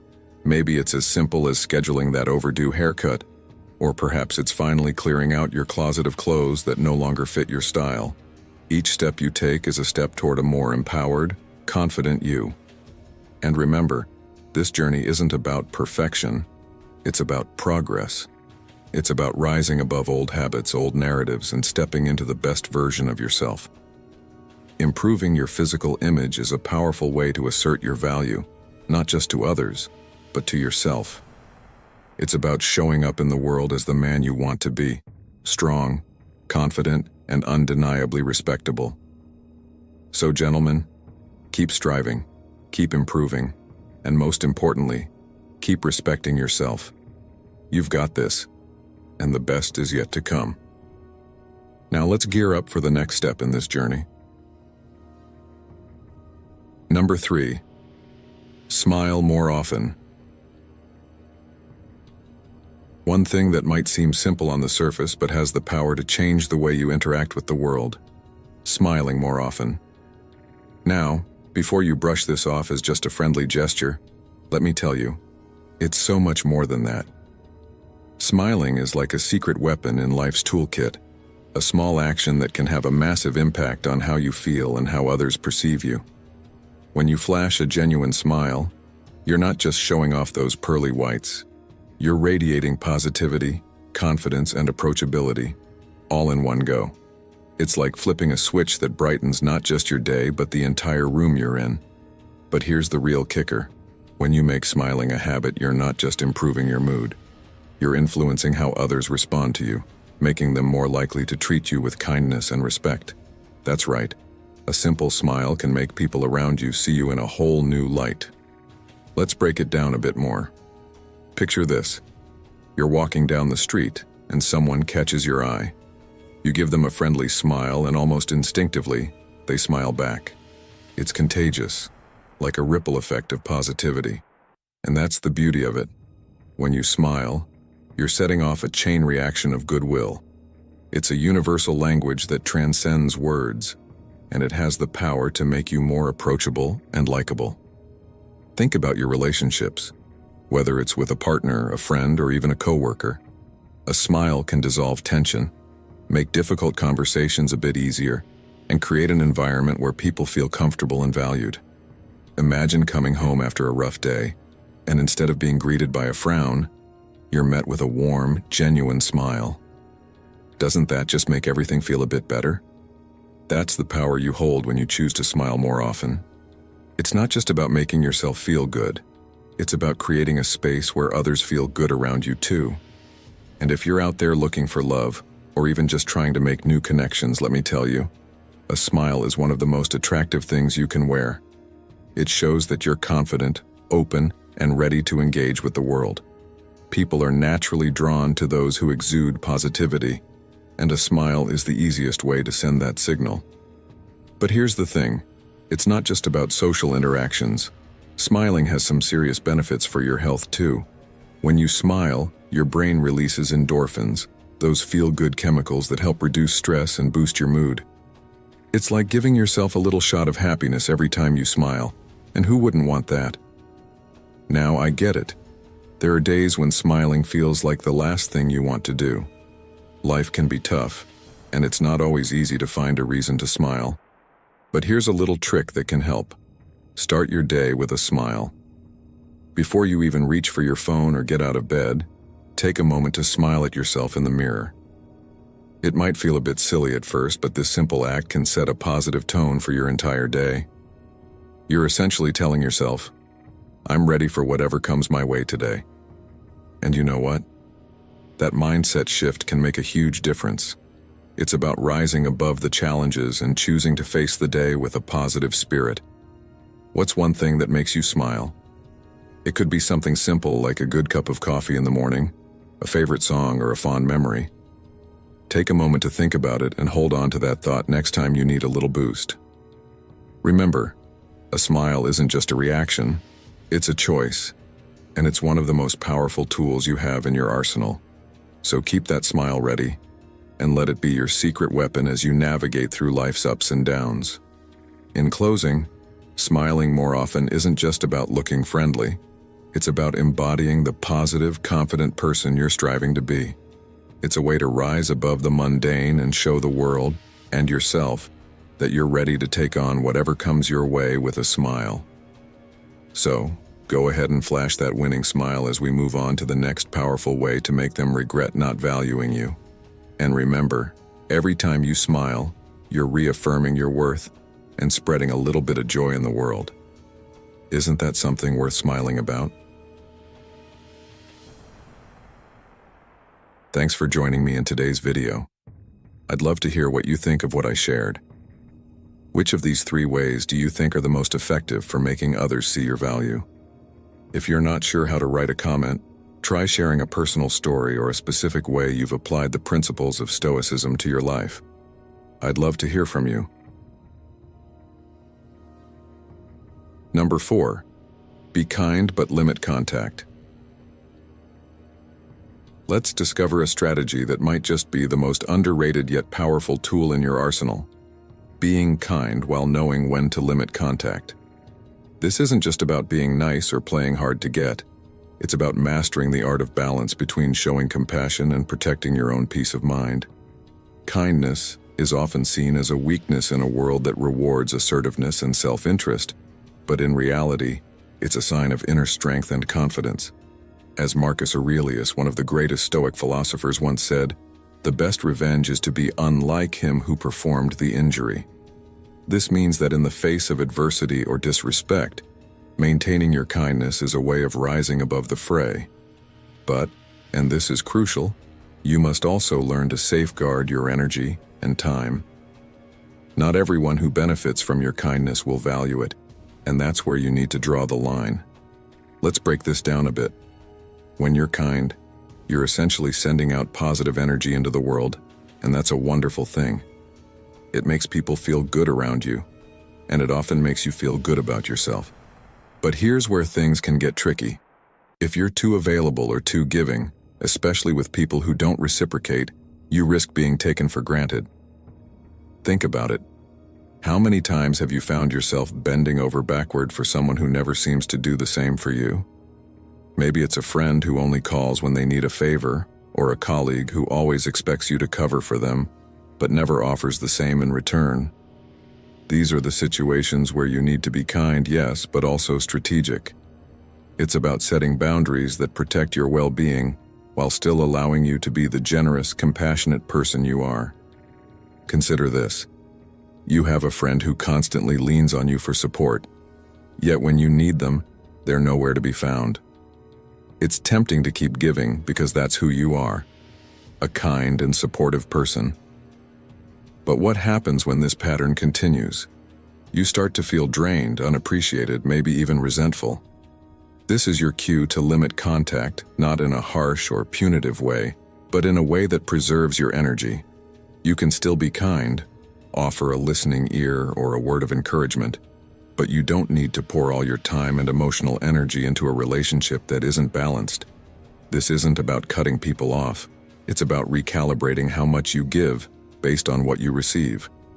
And when you do this, you're not just protecting yourself, you're also teaching others how to value your time and kindness. Now think about past relationships, whether romantic or platonic, where you've given your all but didn't receive the same in return. It's easy to fall into the trap of thinking that if you just keep being kind, keep giving, they'll eventually realize your worth. But sometimes, the best way to make someone see what they lost is to distance yourself while maintaining your kindness. A smile, a kind word, but a firm boundary. This approach sends a powerful message that you value yourself too much to be taken for granted. It's about being kind without being a doormat, about rising above the desire to please everyone at the expense of your own well-being. This concept also applies to your professional life. Perhaps you've had a boss or coworker who relies on your hard work, but doesn't give you the recognition or respect you deserve. In these situations, kindness doesn't mean you keep doing all the extra work without saying anything. Instead, it means continuing to do your job well, while also setting clear boundaries. You can be a team player without letting others take advantage of your dedication. When you start to limit your availability to those who don't value you, you're not only protecting your own mental health, you're also likely to earn more respect from those who see that you're not someone who can be easily walked over. So, what does this look like in practice? It's about making conscious decisions about who gets your time and energy. It's about being generous with your kindness but selective with your involvement. Ask yourself, am I giving more than I'm receiving? Is this relationship or situation enhancing my life or draining it? These questions are crucial in helping you decide when to maintain contact and when to step back. It's not about being selfish, it's about self-preservation and ensuring that your kindness is appreciated, not exploited. Let's tie this back to our overarching philosophy, I rise above. This mantra is not just about staying strong in the face of adversity. It's also about rising above situations that drain you emotionally or mentally. By being kind but limiting contact, you're practicing a form of self-respect that not only protects you, but also enhances how others perceive and interact with you. You're showing that while you are kind, you're also discerning, capable of love and support, but not at the cost of your own well-being. This is a powerful place to be, and it's where true personal growth happens. So, as you move forward, keep this principle in mind. Be kind, yes, but also be wise. Protect your energy, set your boundaries, and watch how your relationships and interactions begin to change. When you start valuing yourself more, others will follow suit. And isn't that the kind of respect we're all striving for? Keep this in your heart as we continue to explore more ways to make them regret not valuing you. And remember, your kindness is a gift, but it's one that should be cherished, not taken for granted. Number 5. Stay calm under pressure. Picture this. You're in a meeting at work. The deadline is looming, and the tension in the room is so thick you could cut it with a knife. Everyone's nerves are frayed, but you? You're the calm in the storm, the steady hand that guides the ship through rough waters. This is the kind of poise that sets you apart, the kind of composure that commands respect and makes people sit up and take notice. In a world where everyone's rushing to react, those who can keep their cool stand out as true leaders. As Epictetus, a wise Stoic philosopher, once said, "It's not what happens to you, but how you react to it that matters." This simple truth underscores the immense power of remaining calm no matter what chaos surrounds you. Staying calm isn't just about keeping your emotions in check. It's about showing the world that you're in control of yourself and the situation. Whether you're facing a heated argument with a partner, a stressful deadline at work, or even just a frustrating traffic jam, how you respond can either escalate the problem or diffuse it. When you maintain your composure, you're sending a clear message. You're not easily rattled, and you're someone who can handle whatever life throws your way. This is a quality that's highly valued in every aspect of life, whether in relationships, at work, or among friends. Think about it. Who wouldn't want to be around someone who remains steady and unflappable when the going gets tough? Let's be real though. Staying calm under pressure isn't always easy. It takes practice and a conscious effort to train yourself to respond rather than react. But the rewards are well worth it. When you manage to keep your cool, you not only earn the respect of those around you, but you also make better decisions. Anger and frustration cloud your judgment, leading to impulsive actions that you might later regret. On the other hand, a calm mind allows you to assess the situation more clearly, weigh your options, and choose the best course of action. It's like having a superpower in your back pocket, ready to be unleashed whenever needed. So how do you cultivate this ability to stay calm under pressure? Start by recognizing the early signs of stress in your body. Maybe it's a tightening in your chest, a knot in your stomach, or a quickening of your breath. Once you're aware of these signals, you can take steps to counteract them before they spiral out of control. One of the simplest yet most effective techniques is deep breathing. It might sound too easy to be true, but taking a few slow, deep breaths can lower your heart rate and calm your nervous system almost instantly. It's like hitting the reset button on your emotions, giving you a moment to collect yourself before responding. Another strategy is to keep things in perspective. Ask yourself, will this matter a year from now, a month from now, even a week from now? Chances are the answer is no. Most of the things that stress us out are temporary and won't have a lasting impact on our lives. By reminding yourself of this, you can prevent small irritations from snowballing into major sources of anxiety. And remember, staying calm doesn't mean you're indifferent or detached. It means you're strong enough to handle difficult situations with grace. As the Stoic philosopher Seneca put it, "He who is brave is free." When you stay calm under pressure, you're exercising your freedom to choose how you respond, rather than letting circumstances dictate your emotions. Let's bring this back to our guiding principle. I rise above. This isn't just a catchy phrase. It's a mindset, a commitment to elevating yourself above the challenges and stresses of everyday life. When you stay calm in the face of pressure, you're rising above the chaos and showing that you're someone who can be trusted to keep it together when it counts. This doesn't just benefit you, it changes how others see you. You become the person people turn to when things get tough, the one they trust to lead with a steady hand. Whether it's in your personal life, your career, or even in the small daily interactions that make up our lives, this ability to stay calm will set you apart. But let's take it one step further.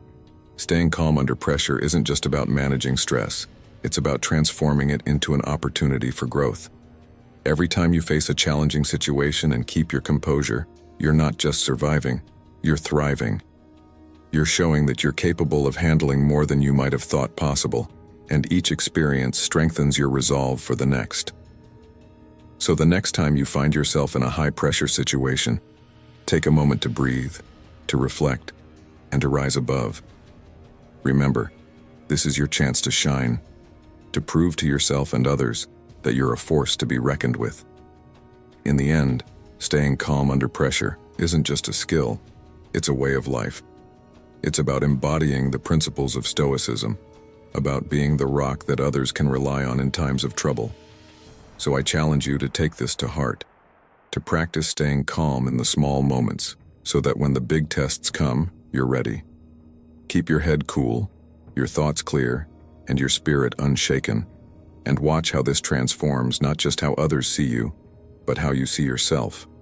You've got what it takes to rise above, and now is the time to show it. Let's continue this journey together and keep building the life you deserve, one calm, collected moment at a time. Number 6, chart your own path. When you start to live life on your own terms, people can't help but notice. Whether it's your closest friends, your partner, or that coworker who never seemed to give you the time of day, they'll start to see you differently when you forge your own way with confidence and purpose. And let me tell you, there's nothing more magnetic than a person who knows where they're going and isn't afraid to get there. Why is charting your own path so powerful? It's simple. It's about autonomy and authenticity. When you decide to live according to your own rules, you're sending a strong message to the world. You're not just another face in the crowd, you're someone who's in charge of their own life. It's like what the Stoic philosopher Epictetus once said, "No man is free who is not master of himself." By charting your own path, you become the master of your fate, the captain of your soul. This isn't just about making bold moves. It's about cultivating a mindset of independence and self-reliance that others will admire and respect. Take, for example, the person who's always played it safe in their career. They've followed the traditional route, stuck to the secure job, and done what's expected. But what happens when they suddenly decide to pursue a passion project or start their own business? Suddenly, they're not just following a path, they're creating one. People notice when you take risks, especially when those risks are aligned with your true passions. It's not about making reckless decisions, it's about making thoughtful, intentional choices that lead you toward a life that's truly yours. And it's not just in your career. Charting your own path can be about embracing personal passions. Whether that's starting a new hobby, traveling solo to a place you've always dreamed of, or simply living life in a way that makes you genuinely happy. When you're living authentically, that joy and confidence radiate, making you irresistibly attractive in every aspect of your life. But let's be real.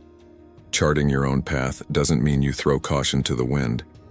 It's about being strategic and thoughtful as you move forward. Start by identifying what really matters to you. What gets you fired up? What are the things you've always wanted to do, but never had the courage to pursue? Once you've got a clear picture, set realistic goals and take actionable steps towards achieving them. Maybe it's something small, like signing up for a new class, or finally planning that solo trip you've been dreaming about. Or maybe it's something bigger, like a career change or starting a new business. Whatever it is, make sure it's aligned with your values and passions. And here's something important to remember. Charting your own path often means you'll have to walk alone sometimes. Not everyone will understand your journey, and that's okay. It takes courage to make choices that aren't always popular or easy, but that's what sets you apart. As you choose authenticity over approval, you'll find that your self-esteem grows stronger. You'll start to attract people who respect and admire your bravery, and you'll naturally distance yourself from those who don't support your growth. This is where our mantra comes into play. I rise above. Every step you take on your own path is a step away from doubt and fear, lifting you higher towards the life you've always wanted. You're not just moving forward, you're soaring to new heights, and that's something to be proud of. But don't just think about how this impacts you.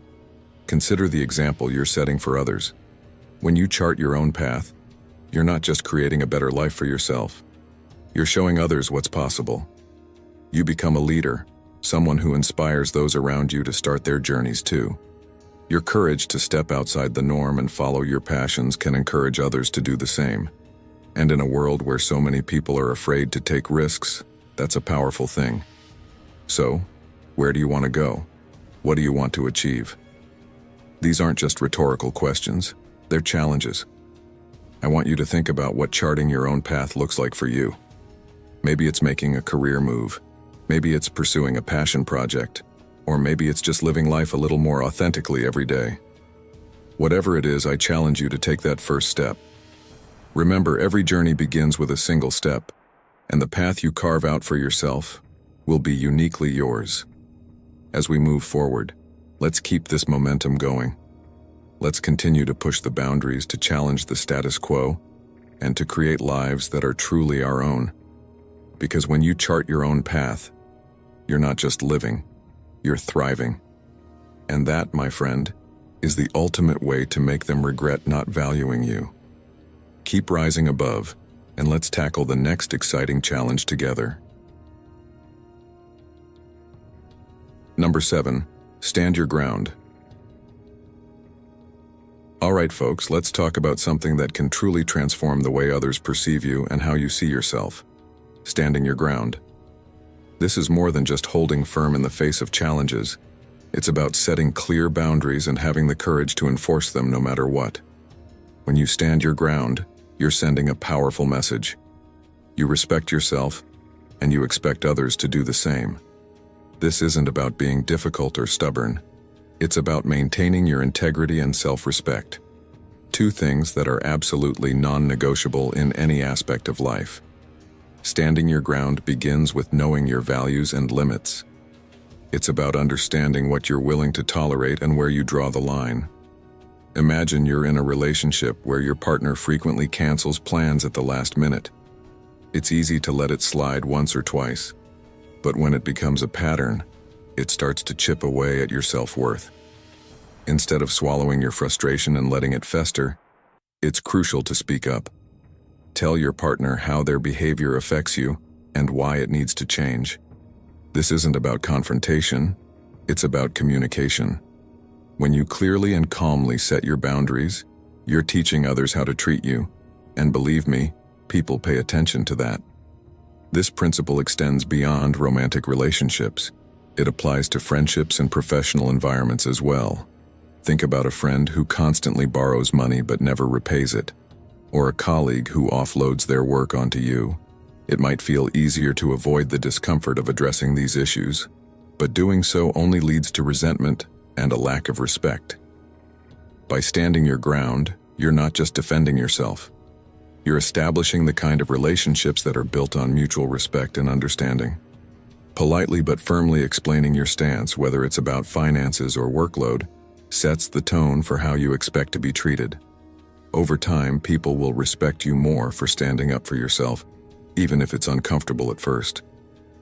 But how exactly do you go about standing your ground in a way that's both effective and respectful? It starts with being clear about your boundaries. Ask yourself, what are your deal breakers? What behaviors are you simply not willing to accept? Once you've identified these, the next step is to practice assertive communication. This doesn't mean being aggressive. It means being honest and direct while remaining respectful. One useful approach is to use I statements. For instance, instead of saying, "You always cancel on me," try, "I feel disrespected when plans are canceled last minute."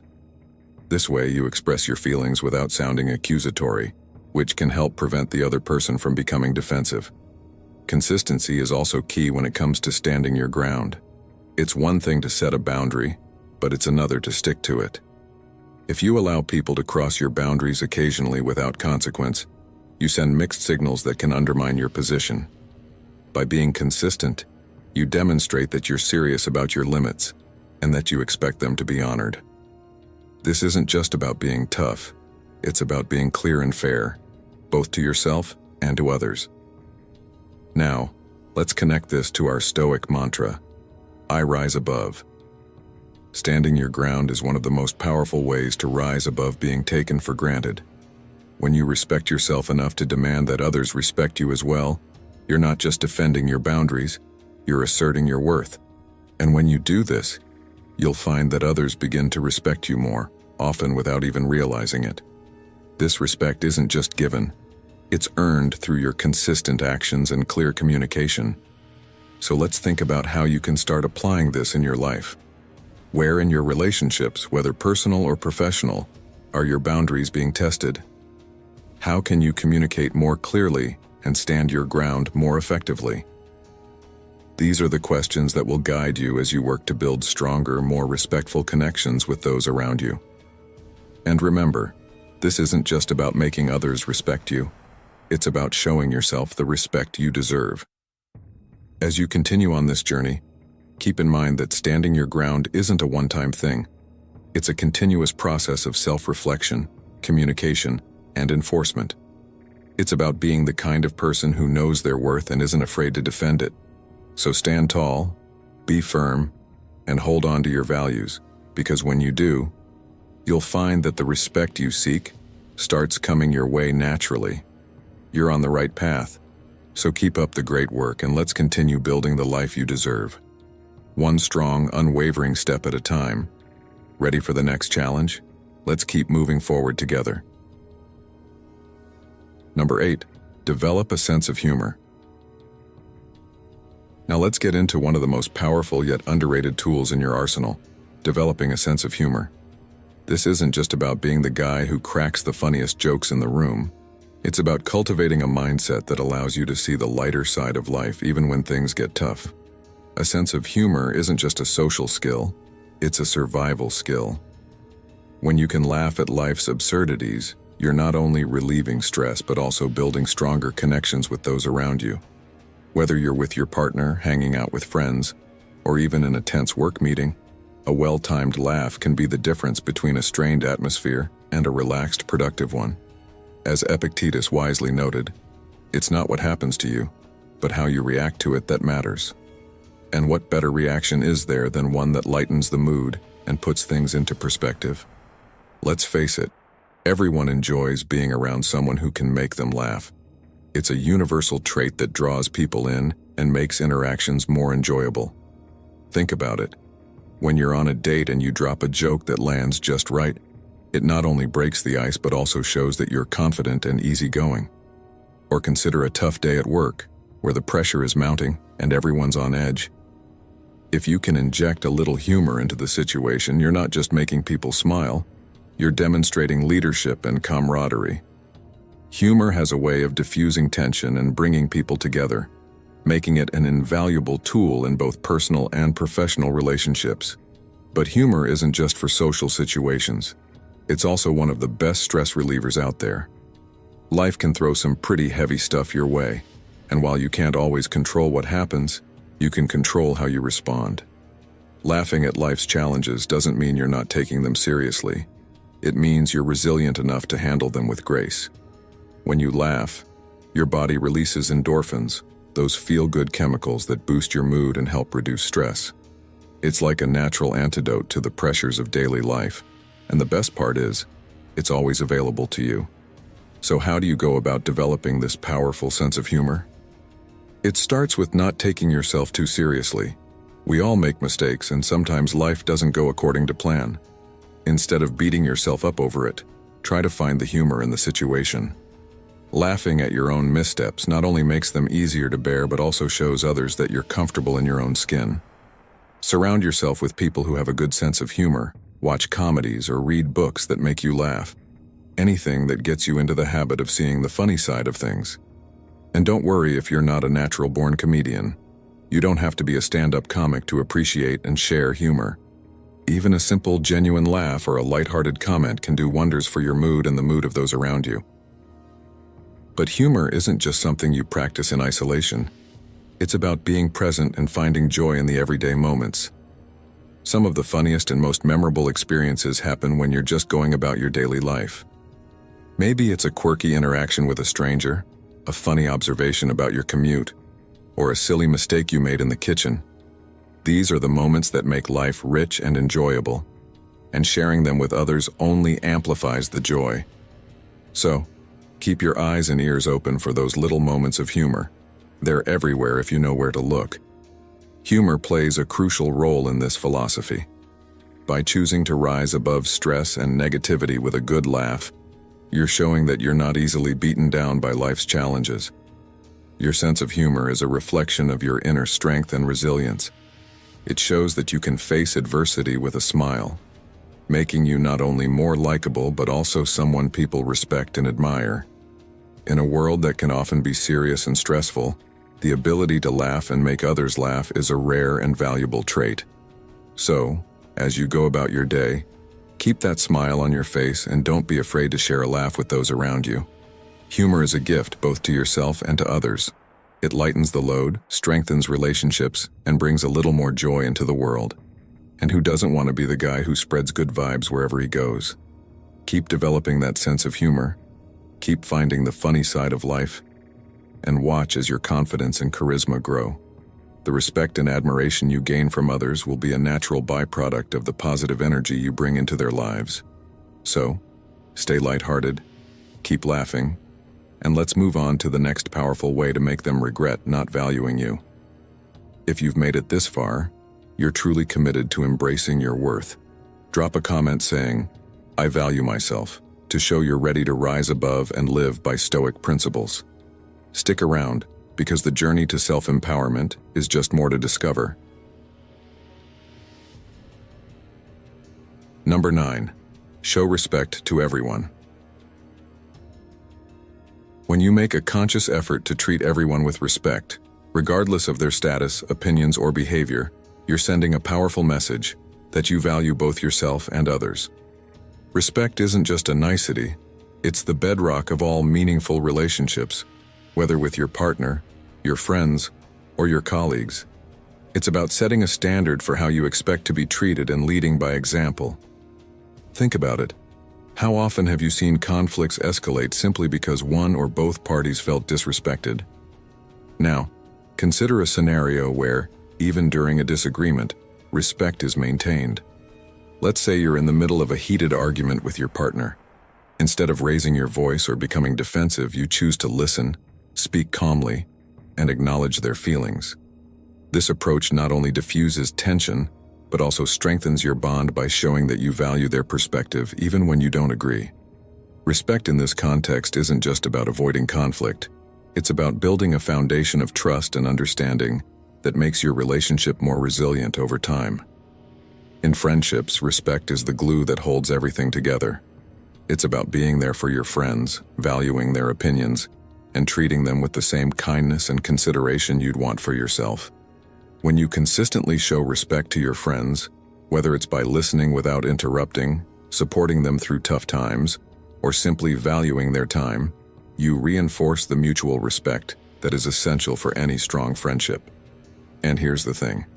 Respect is contagious. When your friends see that you're someone who respects them, they're far more likely to return that respect, deepening your connection and making your bond stronger. The workplace is another arena where respect plays a crucial role. Whether you're interacting with your boss, colleagues, or subordinates, showing respect can create a more positive and productive environment. It's about treating everyone with the same level of consideration, regardless of their position or influence. This doesn't just make you a better colleague, it makes you a better leader.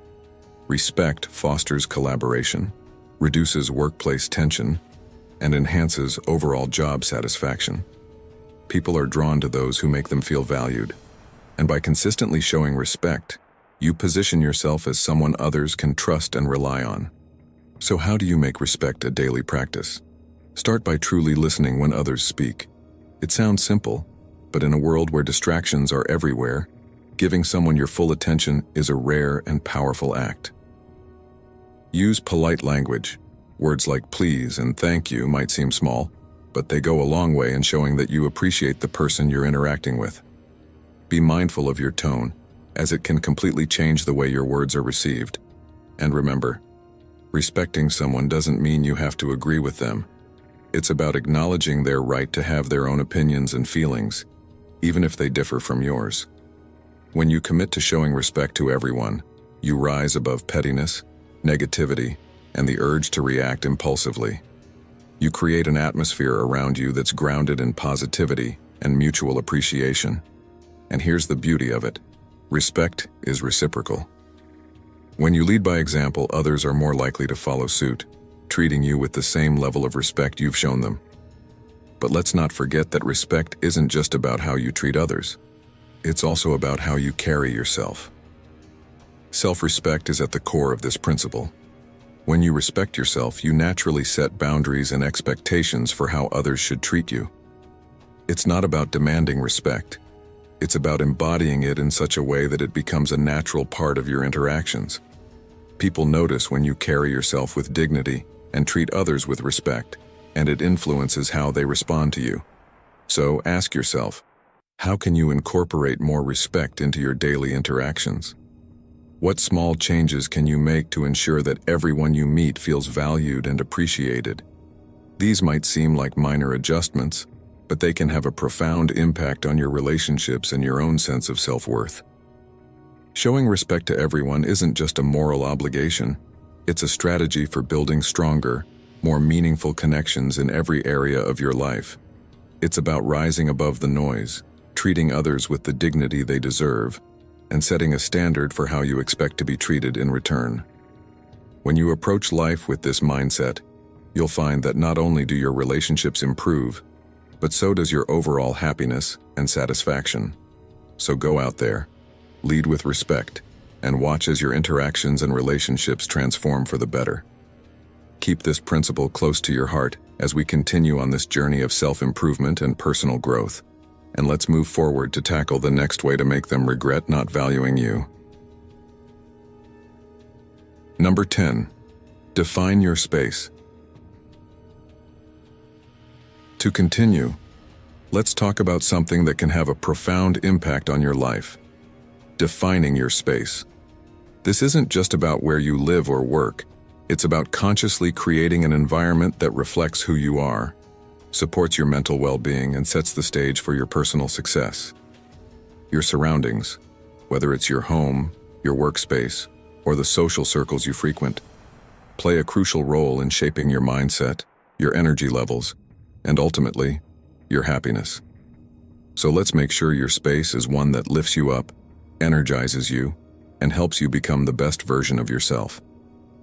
First, let's consider your home or personal space. Take a moment to look around. Does your environment make you feel calm and centered? Or does it contribute to stress and chaos?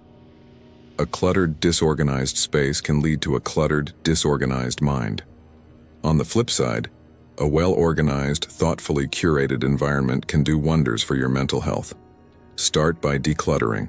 Get rid of anything that no longer serves you, anything that doesn't add value to your life. Keep only those things that make you happy or inspire you. This could be anything from books that nourish your mind to artwork that uplifts your spirit. Adding elements that inspire positivity, like plants, photographs, or even a favorite quote on the wall can make your space a true sanctuary, a place where you can relax, recharge, and feel at peace. Now let's shift focus to your workspace. Whether you work from home, in an office, or somewhere in between, your workspace should be a place that motivates you and boosts your productivity. How does your current setup make you feel? Is it cluttered with distractions, or is it organized and conducive to focus? To maximize your efficiency and keep stress at bay, try organizing your workspace so that everything you need is within easy reach and distractions are minimized. Adding personal touches, like a motivational quote that resonates with you, a family photo that reminds you of what matters most, or a small plant that brings a bit of nature indoors, can make your work environment more pleasant and help you stay grounded even on the busiest of days. But defining your space goes beyond just the physical. It extends to your social environment as well. The people you surround yourself with have a significant impact on your life, often more than you realize. So, take a moment to reflect on your social circle. Are the people in your life supportive, uplifting, and aligned with your values? Or are there individuals who drain your energy, bring negativity, or hold you back? Defining your social space means making conscious choices about who you spend your time with. This doesn't mean you need to harshly cut people off, but it does mean prioritizing relationships that nourish you and distancing yourself from those that don't. It's about creating a social environment that supports your growth and well-being.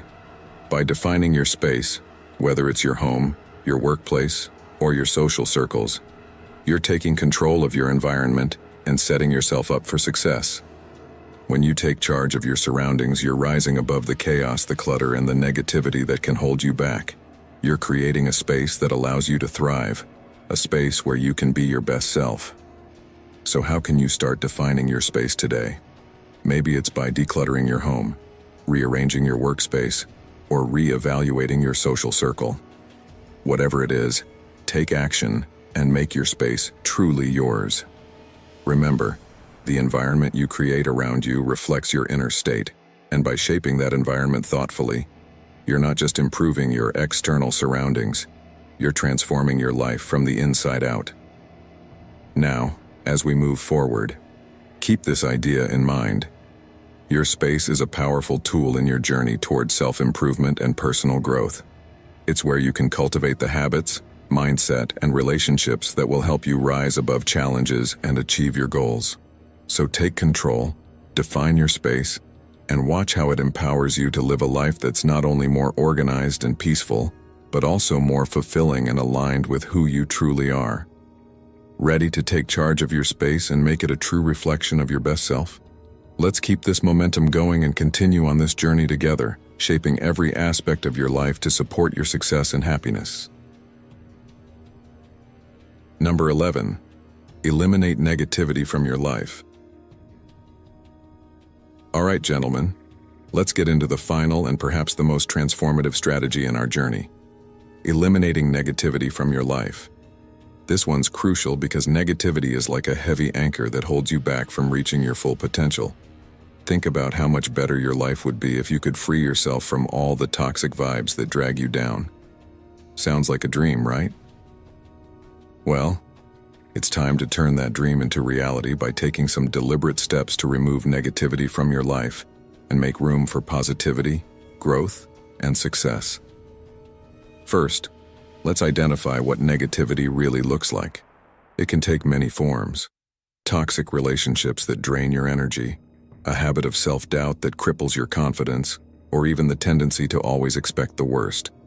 These negative influences don't just appear out of nowhere.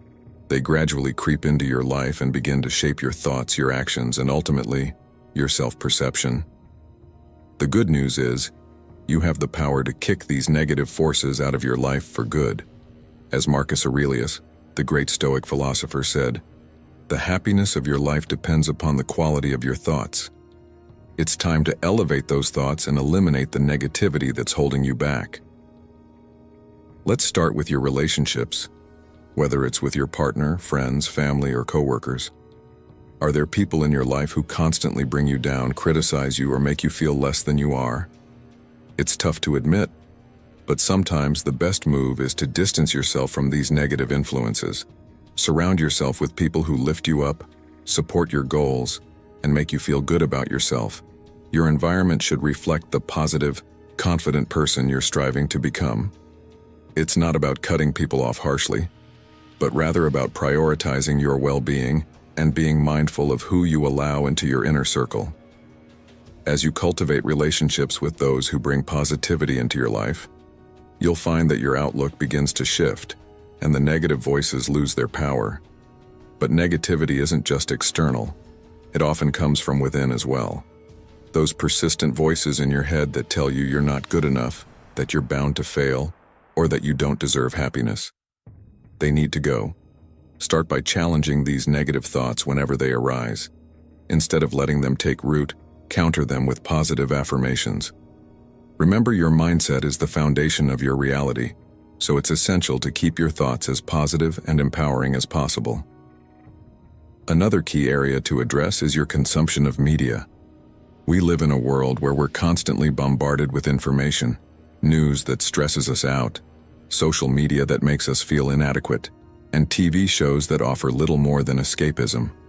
It's important to be mindful of the content you consume because it directly impacts your mood and mindset. Try to limit your exposure to negative media, and instead, choose content that inspires, educates, and uplifts you. Whether it's reading a good book, listening to an enlightening podcast, or watching a documentary that broadens your horizons, make sure what you're feeding your mind is in line with the positive life you're trying to create. And don't overlook the physical spaces you inhabit. A cluttered, chaotic environment can easily lead to a cluttered, chaotic mind. Take some time to declutter and organize your living and working spaces. Create an environment that promotes calmness, happiness, and productivity. Even small changes like adding a few plants to your home, reorganizing your desk, or setting up a cozy corner for reading and reflection can make a significant difference in how you feel on a daily basis. Your physical space should be a sanctuary that supports your mental and emotional well-being. Eliminating negativity from your life isn't about ignoring real problems or pretending that everything's perfect. It's about choosing to focus on solutions rather than dwelling on the issues. It's about maintaining a positive outlook, even in the face of challenges, and surrounding yourself with people, thoughts, and environments that encourage growth. When you take these steps, you create a space where you can truly thrive. You'll start to feel more energetic, more optimistic, and more in control of your life. You're creating a life where positivity reigns and where your true potential can shine through. And trust me, when you make these changes, others will notice the transformation in you too. They'll see a man who's not bogged down by negativity, but who's confident, resilient, and fully in charge of his own happiness. Now it's time to take action. Start by identifying the areas in your life where negativity lurks, whether it's in your relationships, your thoughts, your media consumption, or your physical environment. Then take deliberate steps to clear out the negativity and replace it with positivity. This is your chance to create a life that's not only free from negativity, but also full of joy, purpose, and fulfillment. You've got this, my friends. Go out there and live your best, most positive life, because you deserve nothing less. As we come to the end of this journey through the 11 ways to make them regret not valuing you, I want to express my gratitude for your time and attention. Each of these steps is a powerful tool to help you build a life where you are respected, valued, and at peace with who you are. But before you go, I have a small favor to ask. If today's content resonated with you, please hit that like button, share this video with others who might benefit, and don't forget to subscribe to Stoic in Your Life. Also, make sure to turn on notifications so you never miss out on our upcoming videos that continue to explore the timeless wisdom of Stoicism.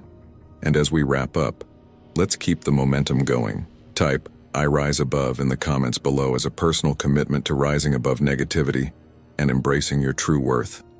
Your engagement helps us reach more people who need these insights. Thanks again for being here, and until next time, keep shining bright. Let everything come to you naturally. Stoicism. Silence is not the absence of sound, but the presence of peace. This powerful quote captures the core of today's exploration, the profound strength found in silence and how it can transform our lives. Have you ever noticed how silence can provide answers that words cannot? In a world filled with constant noise and endless distractions, the ability to embrace silence is more valuable than ever. It is in these quiet moments that we can hear our true selves, reflect deeply, and make decisions from a place of wisdom and tranquility. Picture approaching every challenge in life with a calm mind and an unshaken heart, allowing everything to unfold naturally without force or struggle. In today's video, we'll explore the Stoic practice of silence as a powerful tool for personal growth. We'll discuss practical ways to incorporate moments of quiet into your daily routine, enabling you to reconnect with your core values, reduce anxiety, and cultivate a more serene and balanced approach to life. Have you ever taken a step back, embraced silence, and let things come to you naturally? How has this practice impacted your journey, or how do you plan to incorporate it moving forward? We want to hear from you. Share your experiences in the comments below, and let's learn from each other on this path to greater self-understanding and inner peace. Don't forget to like this video if you found it valuable, share it with others who might benefit, and subscribe to join our growing community at Stoic in Your Life. Together, let's continue to explore the timeless wisdom of Stoicism and find ways to live more fulfilling, balanced, and meaningful lives. 1. Embracing the power of silence in a noisy world. Silence is a source of great strength. These words, attributed to Lao Tzu, resonate deeply with the core teachings of Stoicism, a philosophy that teaches us to cultivate inner peace and strength amidst life's chaos. In today's content, we are diving into the transformative power of silence, a concept that may seem counterintuitive in a world that never stops talking, moving, or demanding our attention. Yet, the ancient Stoics, particularly Marcus Aurelius, believed that silence is not merely the absence of noise but a profound state of being that allows us to reconnect with our true selves and the natural flow of life. This idea remains as relevant today as it was thousands of years ago. In our fast-paced, hyper-connected modern lives, we are constantly bombarded by information, social media, and the never-ending demands of our careers and personal responsibilities. We often find ourselves caught in a relentless pursuit of success, happiness, and fulfillment, chasing these goals with a frantic energy that leaves us feeling exhausted and unfulfilled.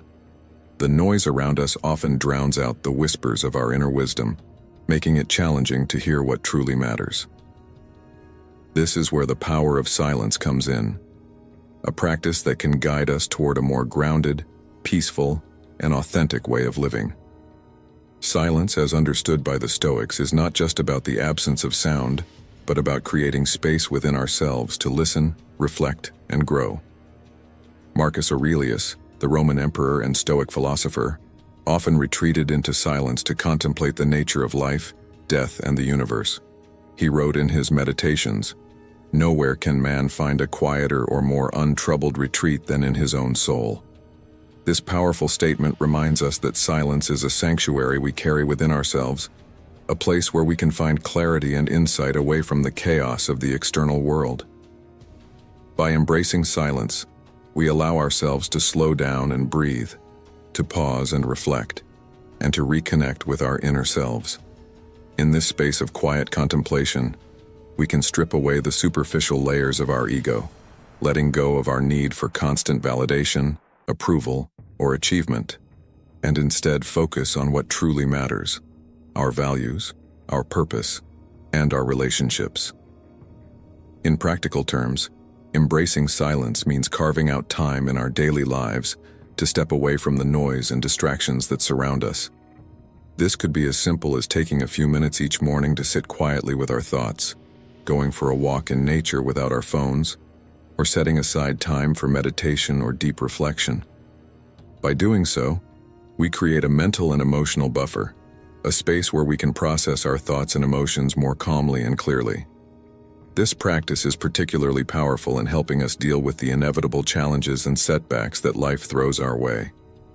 When we face difficulties, our instinct is often to react immediately, to fix things, or to find solutions. But as the Stoic philosopher Epictetus advised, we have 2 ears and 1 mouth so that we can listen twice as much as we speak. In moments of silence, we learn to listen more deeply, to ourselves, to others, and to the situation at hand. We cultivate patience, resilience, and the ability to respond thoughtfully rather than react impulsively. Moreover, the power of silence extends beyond our personal growth. It also enhances our relationships with others. In a world where people are often quick to speak and slow to listen, practicing silence can be a powerful tool for building deeper, more meaningful connections.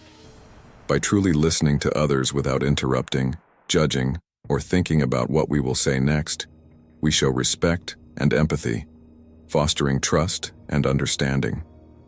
This is particularly important in our professional lives, where effective communication is often key to success. When we take the time to listen and reflect before speaking, we can express ourselves more clearly and confidently, making a more significant impact in our interactions and decisions.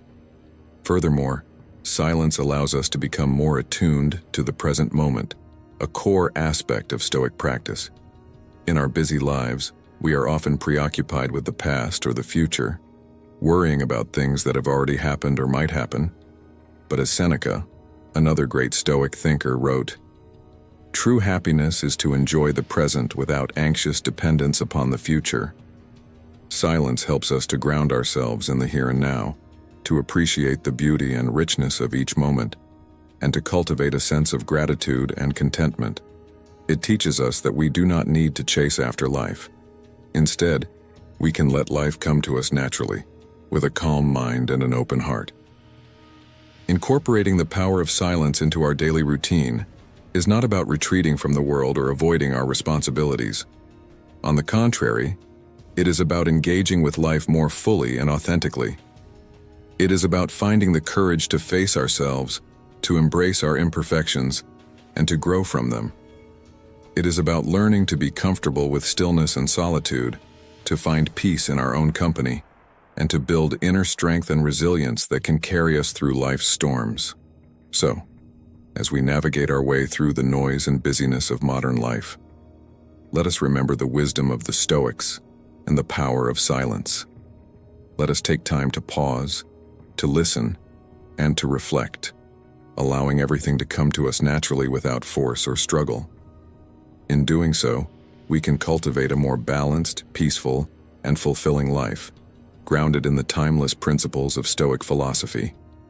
And as you go about your day, I encourage you to find a moment of silence, however brief, to connect with your inner self, to find your quiet place of strength, and to let the power of silence guide you toward greater clarity, peace, and purpose.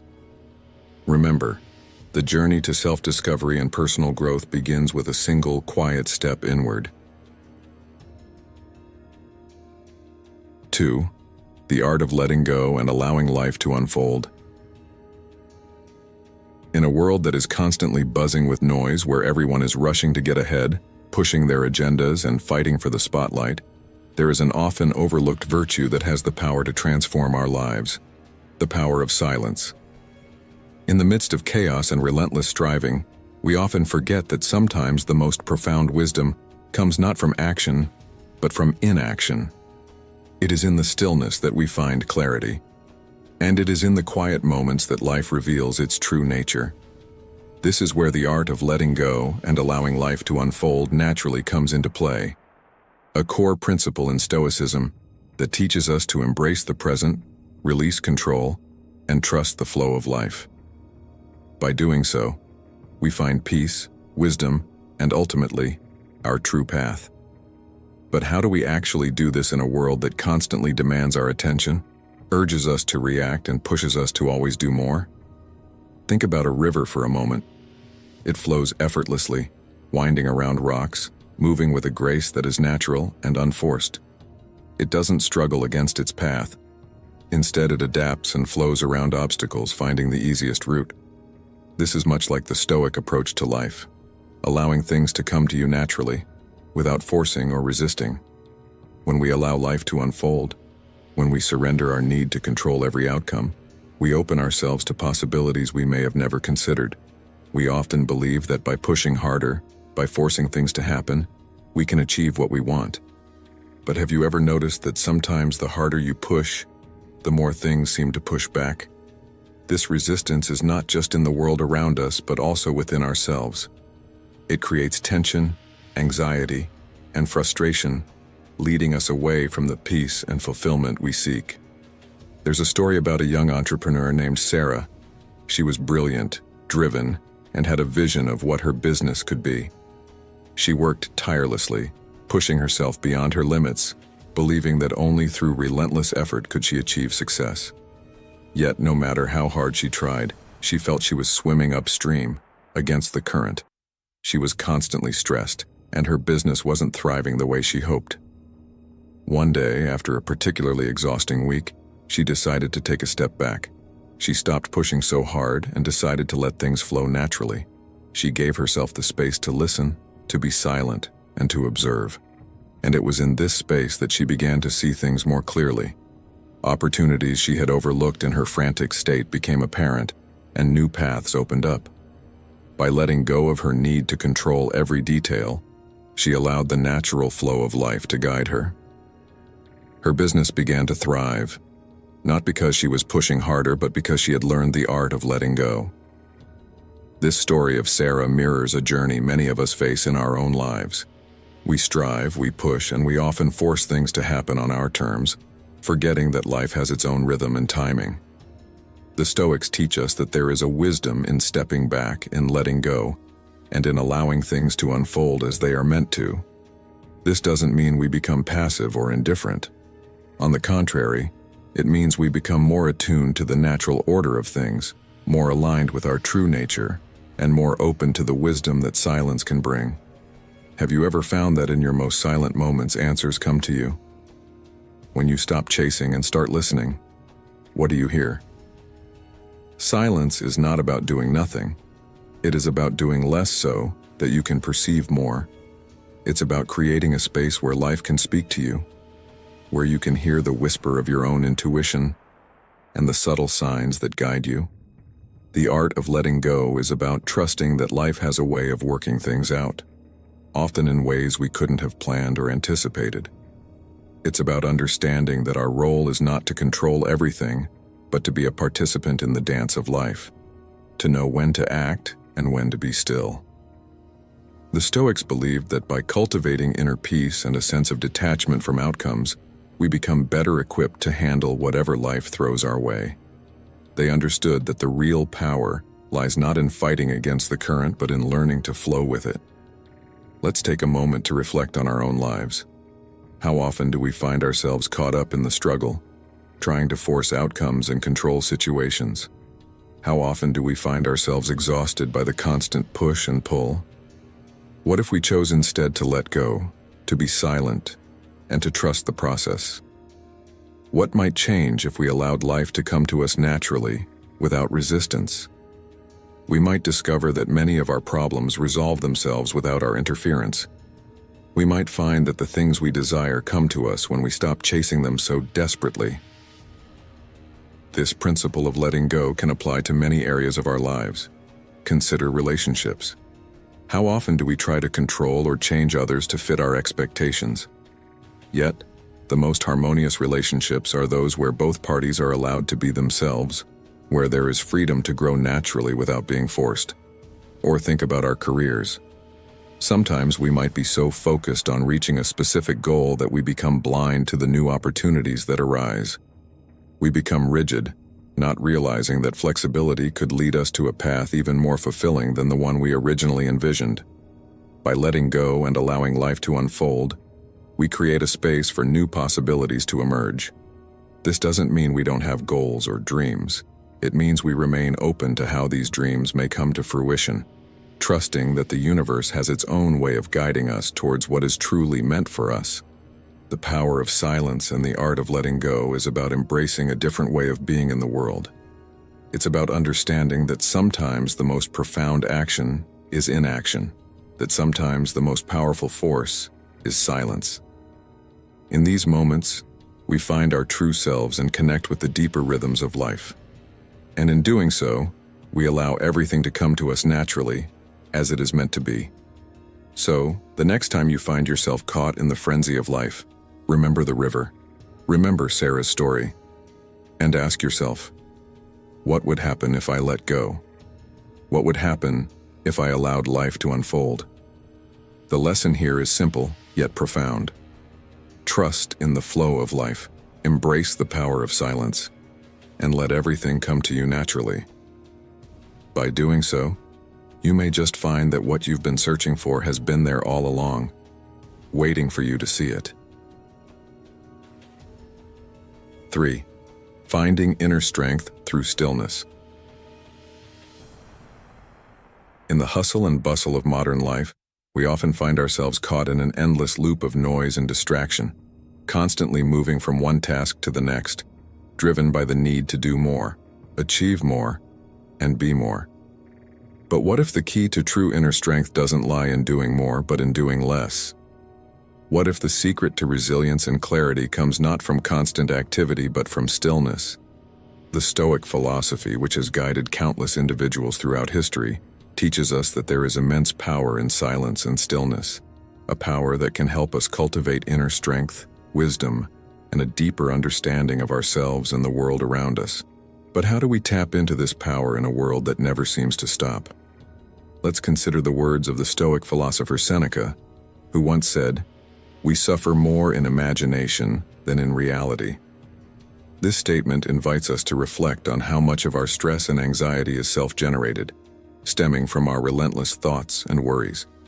By embracing stillness, we can begin to separate ourselves from this mental chatter and see things as they truly are. When we allow ourselves to be still, to embrace silence, We create space for our minds to calm down, for our emotions to settle, and for our true selves to emerge. In this space of stillness, we find our inner strength, the kind of strength that isn't easily shaken by external circumstances or the opinions of others. Have you ever noticed how much clearer your thoughts become after a few moments of silence? How your perspective shifts when you take a step back and simply breathe? This is the power of stillness at work. Marcus Aurelius, another great Stoic thinker, wrote in his Meditations, "Nowhere can man find a quieter or more untroubled retreat than in his own soul." This wisdom reminds us that no matter what chaos surrounds us, there is always a sanctuary we can retreat to, a place within ourselves where peace and strength reside. But how often do we allow ourselves to access this inner sanctuary? How often do we give ourselves the permission to be still, to pause and reflect? In a world that glorifies busyness, stillness is often seen as unproductive, even lazy. Yet, it is in these moments of quiet reflection that we can hear the whispers of our own intuition, that inner voice that guides us and helps us make decisions that are aligned with our true values and desires.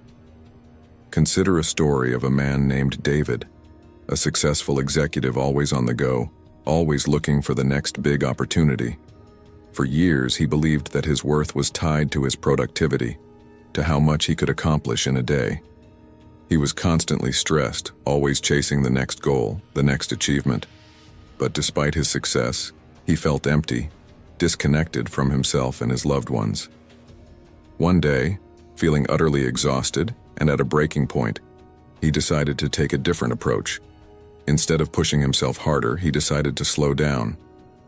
He began to incorporate moments of stillness into his daily routine, taking a few minutes each morning to sit in silence, to breathe, and to just be. At first it was uncomfortable. His mind raced with thoughts and he felt restless. But over time, something remarkable happened. He began to feel a sense of peace he had never experienced before. His thoughts became clearer, his decisions more thoughtful, and his relationships deeper and more meaningful. By embracing stillness, David discovered a reservoir of inner strength he never knew he had. David's story is not unique. It reflects a journey that many of us can embark on if we choose to. The Stoics understood that inner strength doesn't come from external achievements or recognition. It comes from within, from a place of calm and centeredness that can only be accessed through stillness and silence. This inner strength is what allows us to remain steady in the face of adversity, to navigate life's challenges with grace and wisdom, and to stay true to ourselves, no matter what. As Epictetus famously said, "It's not what happens to you, but how you react to it that matters." How can we react with clarity and wisdom if our minds are always in a state of chaos? How can we find the strength to stay grounded if we never allow ourselves a moment of stillness? In the quiet moments, we learn to listen, not just to the world around us, but to our inner selves. We learn to distinguish between the noise and what truly matters. We learn to let go of what we cannot control and to focus our energy on what we can. This is the essence of Stoic wisdom, finding strength in what we can control, our thoughts, our actions, our reactions, and letting go of the rest. But this level of discernment, this ability to respond rather than react, can only be developed through practice, through cultivating moments of silence and reflection in our daily lives. What if, instead of filling every moment with activity, we allowed ourselves to simply be? What insights might we gain? What strength might we uncover? The Stoics believed that stillness is not a sign of weakness but a source of great power. It is in stillness that we build resilience, that we fortify our minds and hearts against the inevitable storms of life. It is in silence that we learn to hear the truth of our own souls, to reconnect with our deepest values, and to find the courage to live authentically. So how can you begin to incorporate more stillness into your life? How can you create a space for silence in your daily routine? Maybe it's as simple as taking a few minutes each day to breathe deeply, to sit quietly, and to just listen. Maybe it's about turning off the noise, the endless notifications, the constant stream of information, and tuning into your own inner wisdom. Think about the last time you allowed yourself a moment of true stillness. What did you feel? What did you hear? What might happen if you made this a regular practice? Could it change the way you approach your day, your work, your relationships? Could it help you find a sense of peace and clarity that you've been missing? The lessons of Stoicism remind us that we have the power to choose our response to life, that we can find strength in stillness and wisdom in silence. By embracing these moments of quiet reflection, we open ourselves to a deeper understanding of who we are and what we truly want from life. In closing, remember this. Inner strength is not about being unyielding or inflexible. It is about being resilient and adaptable. It is about finding your center and staying grounded, no matter what life throws your way. It is about knowing that no matter how turbulent the external world may be, there is a place of calm and peace within you, a place that you can always return to, a place where your true strength resides. So, I ask you, how will you embrace stillness today? How will you tap into the power of silence to find your inner strength? As you ponder these questions, remember the words of Marcus Aurelius. The happiness of your life depends upon the quality of your thoughts. And what better way to cultivate quality thoughts than by embracing the stillness within? 4. The wisdom of listening more, speaking less. Have you ever noticed how much wisdom can be found in silence? In a world where everyone is talking, few are truly listening. Yet, the greatest leaders, the most successful entrepreneurs, and the wisest philosophers all share a common trait. They listen more than they speak. The Stoic philosophy, which has guided men for centuries, teaches us that there is immense power in the practice of listening and the restraint of speech. We have 2 ears and 1 mouth so that we can listen twice as much as we speak, said the Greek philosopher Epictetus. This simple yet profound advice carries a weight that is deeply relevant in today's fast-paced, noisy world. As men navigating the complexities of life, work, and relationships, how often do we pause to truly listen? To ourselves, to others, to the world around us? How often do we consider the wisdom we might gain by embracing silence and letting things come to us naturally, rather than constantly forcing our way through? The power of listening more and speaking less is not just a strategy for effective communication. It is a path to deeper understanding, more meaningful connections, and a more peaceful life. When we listen more and speak less, we create space for deeper reflection and greater clarity. The Stoics believed that silence is a powerful tool for self-examination and inner growth. When you choose to listen instead of speaking, you allow yourself to absorb more information, see situations from different perspectives, and understand the underlying emotions and motivations of those around you. This aligns with Marcus Aurelius's wisdom in his Meditations. The impediment to action advances action. What stands in the way becomes the way. By choosing silence over speech, we confront our own impatience and ego, transforming these obstacles into opportunities for growth. In this way, listening becomes a form of action, a deliberate choice to engage with the world in a more thoughtful, intentional manner. As you navigate the challenges of modern life, consider how often you find yourself speaking just to fill the silence or asserting your opinions, without fully understanding the situation. What if you took a step back and allowed yourself to simply listen? What insights might you gain? What conflicts might you avoid? The wisdom of speaking less is also deeply tied to the concept of controlling what we can and letting go of what we cannot. In every conversation, there are moments where we feel compelled to assert our viewpoints, to defend our positions, or to prove ourselves right. But what does this really achieve? As the Roman philosopher Seneca wisely noted, "It is a great thing to know the season for speech and the season for silence." By choosing to speak less, we let go of the need to control every outcome, every impression, every conversation. We acknowledge that not every word we utter needs to be said, not every thought needs to be voiced. Instead, we focus on what is truly within our control: our reactions, our patience, and our ability to listen. This practice is not about suppressing our voice or opinions, but about choosing our words with intention and purpose. When we do speak, our words carry more weight, more thoughtfulness, and more impact. Think about your own life and the people you admire the most. Are they the ones who talk endlessly? Or are they the ones who listen intently, who speak with purpose? In the world of business, the most respected leaders are often those who listen to their teams, who value input, and who take time to understand before making decisions. In personal relationships, the deepest bonds are formed not through constant talking, but through listening, understanding, and shared silence.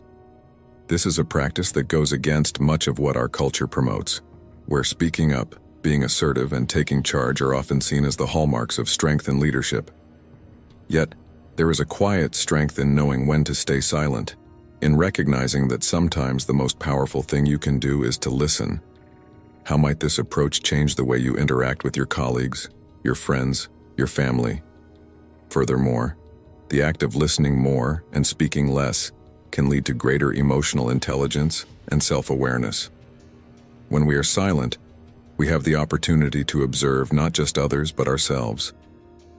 We notice our own impulses, our own triggers, and our own habits of speech. We become more aware of the motivations behind our words and the impact they have on others. This self-awareness is a key component of Stoic philosophy and is essential for personal growth. As Epictetus reminds us, first learn the meaning of what you say and then speak. By speaking less and listening more, we become more attuned to our own inner dialogue, to the thoughts and beliefs that drive our behavior. We learn to choose our words more carefully, to speak with intention, and to communicate more effectively. This leads to more meaningful conversations, stronger relationships, and a greater sense of inner peace. In today's world, filled with constant noise and distraction, the ability to listen more and speak less is a skill that is becoming increasingly rare and valuable. It is a skill that can set you apart in both your personal and professional life. It can help you build deeper, more meaningful relationships and make more thoughtful, informed decisions. It can bring you closer to understanding your own mind and emotions and to finding that inner stillness that the Stoics so highly prized. The next time you find yourself in a conversation, ask yourself, am I truly listening, or am I just waiting for my turn to speak? What might happen if I chose to listen a little more and speak a little less? How might this change the way I see the world and the way the world sees me? The practice of listening more and speaking less is not about silence for its own sake. It is about creating space for understanding, for empathy, and for wisdom to emerge. It is about recognizing that in the quiet, we find our true voice. As you go about your day, consider how you might incorporate this practice into your life. How can you create moments of silence amidst the noise? How can you listen more deeply to those around you and to yourself? Remember, as the Stoics teach us, true wisdom is often found in the spaces between our words. So let us embrace the wisdom of listening more and speaking less, and let everything come to us naturally, in its own time and in its own way. What changes could you see in your life if you allowed yourself to fully embrace this philosophy? The answer, like so much else, lies in the silence. Thank you for joining us in today's video. Before we move on to the next segment, I want to take a moment to express my gratitude to you. It's wonderful to have you as a part of our community here at Stoic in Your Life. Your presence is truly valued, and we encourage you to share your story or any personal insights you've gained. If you're not sure what to say, simply leave a comment saying, "I am a newbie," if you're just starting your journey with us, or "I am Stoic," if you've been with us for a while. Your engagement means a lot and serves as a great motivation for us to continue bringing valuable content. All right, let's continue this journey together, exploring the path of Stoicism and the power of silence. Ready to dive deeper? Ready to. 5. The quiet mind, finding peace amidst chaos. In a world filled with constant noise and distraction, where every moment seems to demand our attention and every device clamors for our engagement, finding a quiet mind may seem like an impossible task. Yet, within the philosophy of Stoicism lies a powerful principle that can help us achieve just that: finding peace amidst chaos through the power of silence. The Stoics believed that true peace is not the absence of external noise, but rather the cultivation of an inner silence, a quiet mind that remains calm and centered no matter what storms rage around it. As Marcus Aurelius, the Roman emperor and Stoic philosopher, once wrote, "You have power over your mind, not outside events. Realize this, and you will find strength." This statement serves as a timeless reminder that the path to inner peace lies not in changing the world around us, but in transforming how we respond to it. But how do we achieve this state of a quiet mind in the midst of the chaos that life inevitably brings? Consider the story of Tom, a modern-day professional who is constantly on the go, juggling the demands of a high-pressure job, family responsibilities, and the never-ending stream of emails, notifications, and to-do lists. Every day felt like a battle to keep up, and the noise both inside and outside his head was deafening. He found himself reacting to every situation with frustration and anxiety, always feeling overwhelmed and exhausted. One day, after a particularly stressful meeting, Tom decided to try something different. Instead of rushing to his next task, he took a few moments to sit quietly at his desk, close his eyes, and take a few deep breaths. In that moment of silence, he felt a shift, a brief but profound sense of calm and clarity. He realized that amidst all the chaos, he had the power to create his own moments of peace. This small practice of finding silence amidst the noise became a daily ritual for Tom, and over time, he noticed a significant change in how he handled stress and adversity. He became more patient, more thoughtful in his responses, and less reactive to the things he could not control. Tom's story illustrates a simple yet powerful truth. Peace is not something that comes from outside. It is something we cultivate within. The Stoics teach us that while we may not be able to control external events, we can always control our inner state.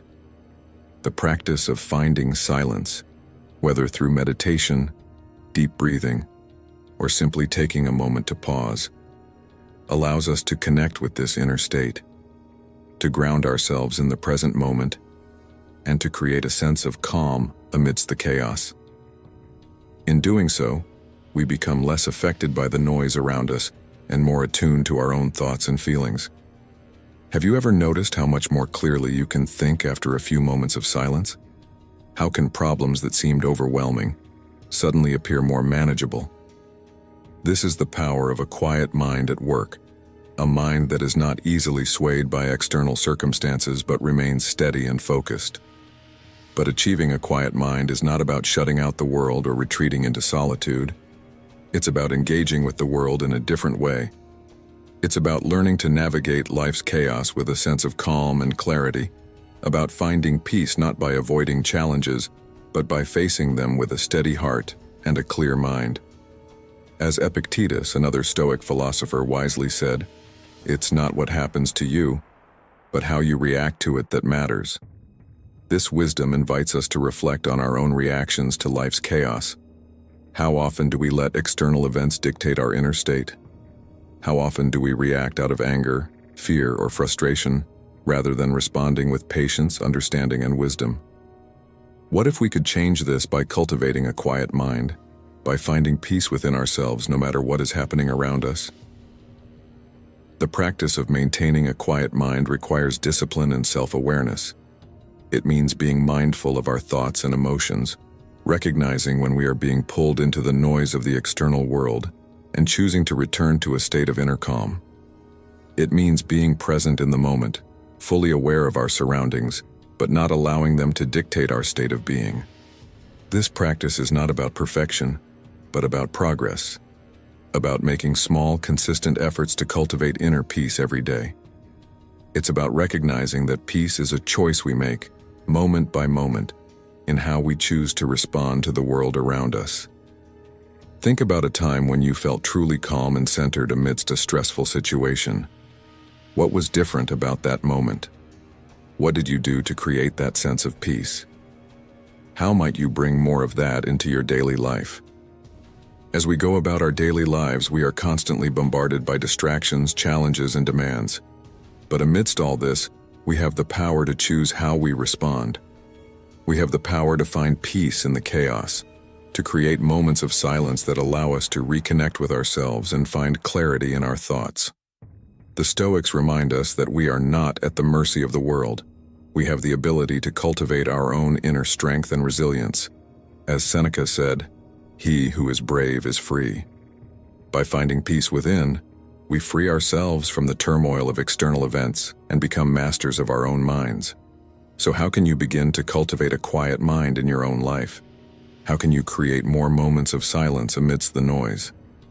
Perhaps it's as simple as starting your day with a few minutes of meditation or ending your day with a quiet reflection. Maybe it's about taking a moment during a stressful situation to pause, breathe, and remind yourself that you have the power to choose your response. What changes might you see in your life if you made this a daily practice? Could you find more peace, more clarity, more joy in the everyday moments? The answers to these questions lie within you, in the silence that is always there, waiting to be discovered. The power of silence and the practice of finding a quiet mind is not just about escaping the noise of the world. It's about finding peace within yourself no matter what is happening around you.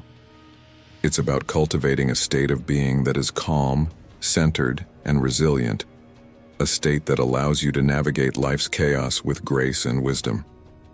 As you continue on your journey, remember that the true power of silence lies not in the absence of noise, but in the presence of inner peace. So, take a moment today to find that silence within, to create your own sanctuary of calm amidst the storm. And ask yourself, what would my life look like if I chose to embrace the quiet mind? What peace and clarity might I find if I let everything come to me naturally? The answers, as always, are yours to discover.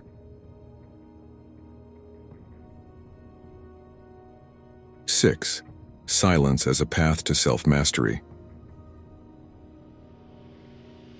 Have you ever felt overwhelmed by the noise around you, by the constant chatter, the endless stream of information, and the relentless demands of daily life? In a world that seems to value noise and speed above all else, the concept of silence can seem almost revolutionary. Yet within the wisdom of Stoicism, silence is not just a pause between words. It is a powerful path to self-mastery.